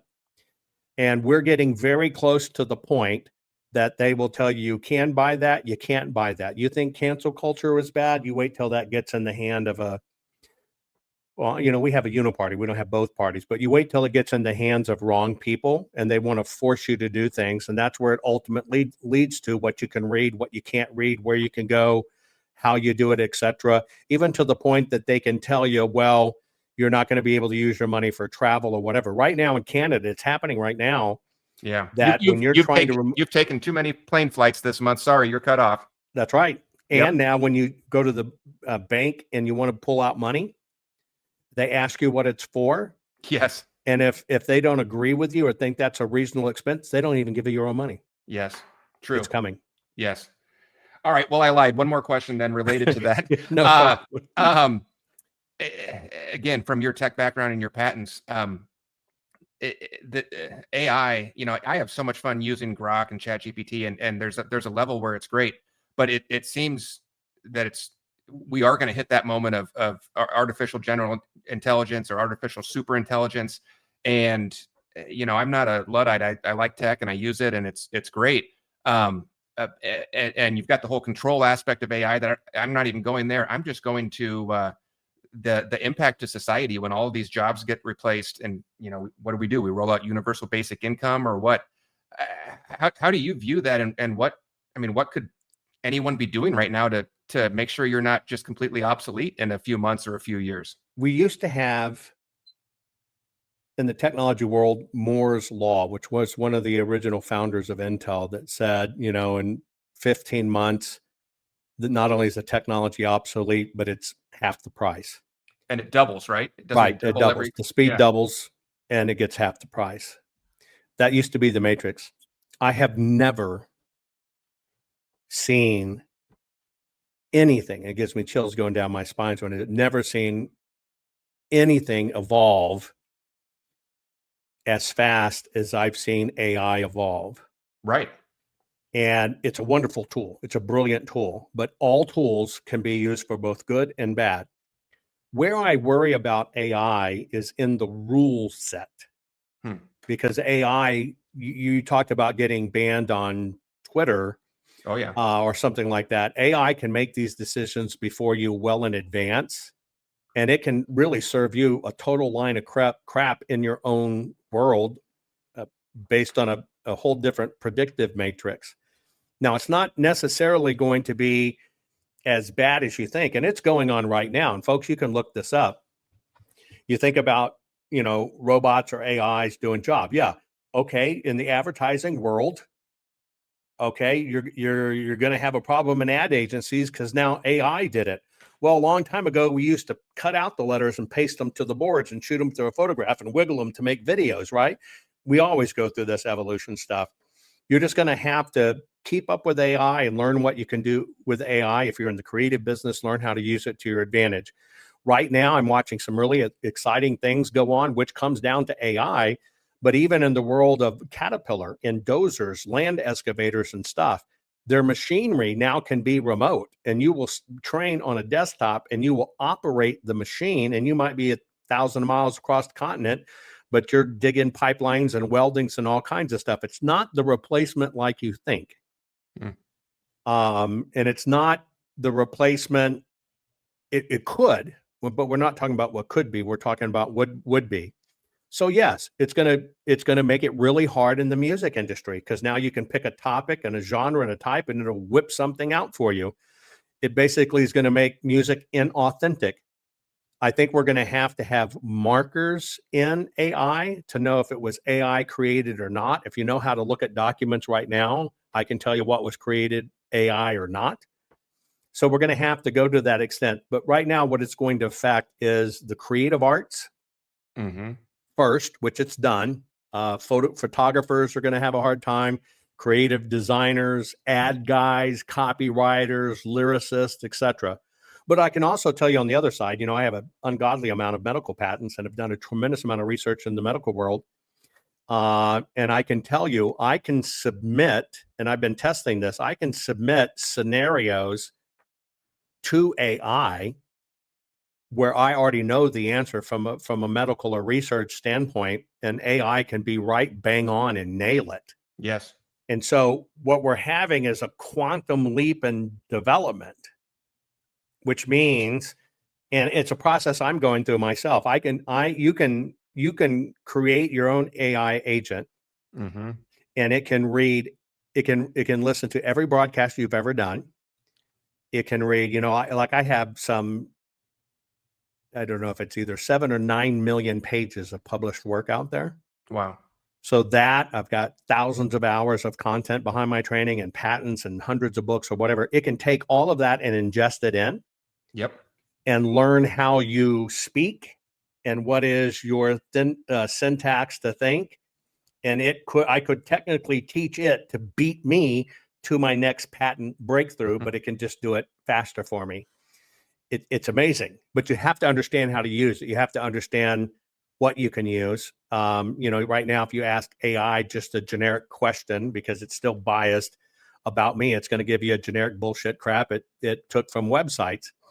You can call out AI and say, look, I don't want you to be a glorified search engine. I want you to get me, first tier stuff, not blogs and crap, and boom, you'll find, all the stuff I've ever done. And so it can be good or bad. It's going to be who are the handlers. I'm all for having right handlers in it, but it's going to change us for the better in the medicine world. Yes. There's going to be revolts happen over the pharmaceutical industry and stuff when you find out what it really does and how it really whacks you. I think it may push people back to a naturopathic life. It may save us when it comes to growing crops and getting back to the things we should do and getting away from GMO. So I see it as a double-edged sword. I'm just worried about who's going to lord over it and how is that going to be done. Yeah, it's exactly right. Because it's one thing right now. People say, "Well, thank goodness Elon started, his Grok and XAI," and yeah, that's great. But what happens when he's gone? I mean, he's going to die at some point, and then you've got this mega company that someone else is going to take over. If I was the president, I would put together a true think tank to embrace it right. But I do see President Trump doing that, and I'll give you a little inside information. Most people don't realize that Greenland is ice and Iceland is green. Yes. Right? Yes. And so when you see President Trump says Greenland should become part of the state, you're seeing a very sophisticated move. The sophisticated move you're seeing is frigid, cold ocean water, frigid, cold environment. And that's where the data centers should be, because it takes a tremendous amount of energy, computing power, and they heat up. It's about cooling before it's about energy. And I think that's the play for Greenland. So I know it's in his playbook. He's been prepped carefully. And if in fact we can get that type of thing done with Greenland, then what you will find is where I think it should be. America should lead in AI and be the de facto leader like we used to have for the internet, which in fact Americans created when we had network solutions and everything. So the writing is on the wall. People are thinking about it, but it's going to be a battle. Of course, America created it. Al Gore did it. Yeah. Yeah. Well, Jovan, this has been just a blast. I want to thank everyone who's been joining us. We've got a lot of people on all three platforms, and the numbers just keep going up. So I think people are joining late and watching this. I hope everybody really enjoyed this as much as I did. I have so much fun on these. We let it go far too long, Jovan. So I'd love to have you back on again in the future. And I always love chatting with you. Thank you for being so generous with your time. We've been live over 2 hours on a Saturday, and I just greatly appreciate that. No problem. Anytime. Thank you, my friend. All right, everybody. Thank you for tuning in, and we'll I'll put the link below. Let me flash it on the screen one more time. If you can help support, I know Jovan, I've talked to him over the years. He has spent millions of his own dollars preserving this evidence and doing incredible work. If you want to crowdsource that and help out, go to givesendgo.com/save the evidence 2020. I'll put the link below. You can click on it. We'll blast that out there. Help us share it on social media. And we don't want this stuff to get lost. So we'll do our part, Jovan. Hopefully we can see that number go up, and look forward to chatting with you again. Thanks, everybody. Live from America's heartland. What's up, everybody? Noah here, and I'm interrupting this message for just a minute to talk to you about crypto. Now, look, I'm sure you've heard of Bitcoin. You've maybe heard of Ethereum or my favorite, XRP. You've probably heard about crypto for the last 10 years, but you haven't known where to start. I'm guessing it's been very intimidating. I'm guessing it's been a little scary. You don't know what's safe. You don't trust your money just flying around in cyberspace. So look, I'm here. I finally have the answer for you. I want to tell you about a company called Caleb & Brown. I'm so excited to be working with these guys. They've actually been around since 2016. I've been watching them. I've been making sure they're safe. I've been watching their track record. I've been watching how they operate, and they're incredible. In almost 10 years, they've never had a single hack. They've never had a single scandal, never lost $1 of customer funds, never even been at risk. They're safe, secure, insured, highly regulated, institutional grade custody, which is the same thing that all the big boys get when they buy crypto. It goes somewhere safe. It's not going to get touched. It's not going to get hacked. It goes into cold storage. And here's the best part. You get assigned, when you sign up with them, it's totally free to sign up. You get assigned your own personal broker. You have somebody that you're going to talk to them every time you call in. You're not going to rotate around. You're going to get your broker. You can have them for the next 10 years. You'll talk to them every time you call in. They'll get to know you. You'll get to know them. It's fantastic. It's just like it used to be our whole lives with calling a stockbroker, buying stocks. I never used to worry that my stock account was going to get hacked or go to zero or go bankrupt. And I always had someone I could talk to. I could talk to my stockbroker. We could talk about ideas. That's what I finally got for you with Caleb & Brown. It's 100% free to set up an account. No hidden fees. Super easy. So go to, I set up a unique link here so you'll know that you're in the right place. It's called safewithnoah.com. That's SAFE, safewithnoah.com. I think safety is so important in crypto. I put it in the name of my website. When you go there, you're going to see a page that has my name at the top. It has Caleb & Brown at the top. You'll see my logo there for the WLT report. When you see that page, you know you're in the right spot. Go ahead, sign up for an account. There's no charge for that. Get your foot in the door, meet your broker, have a few phone calls with them, and then go from there. All right. I think you're going to love it. Caleb and Brown, you can get to it by going to safewithnoah.com. All right. I'll see you later. Thanks.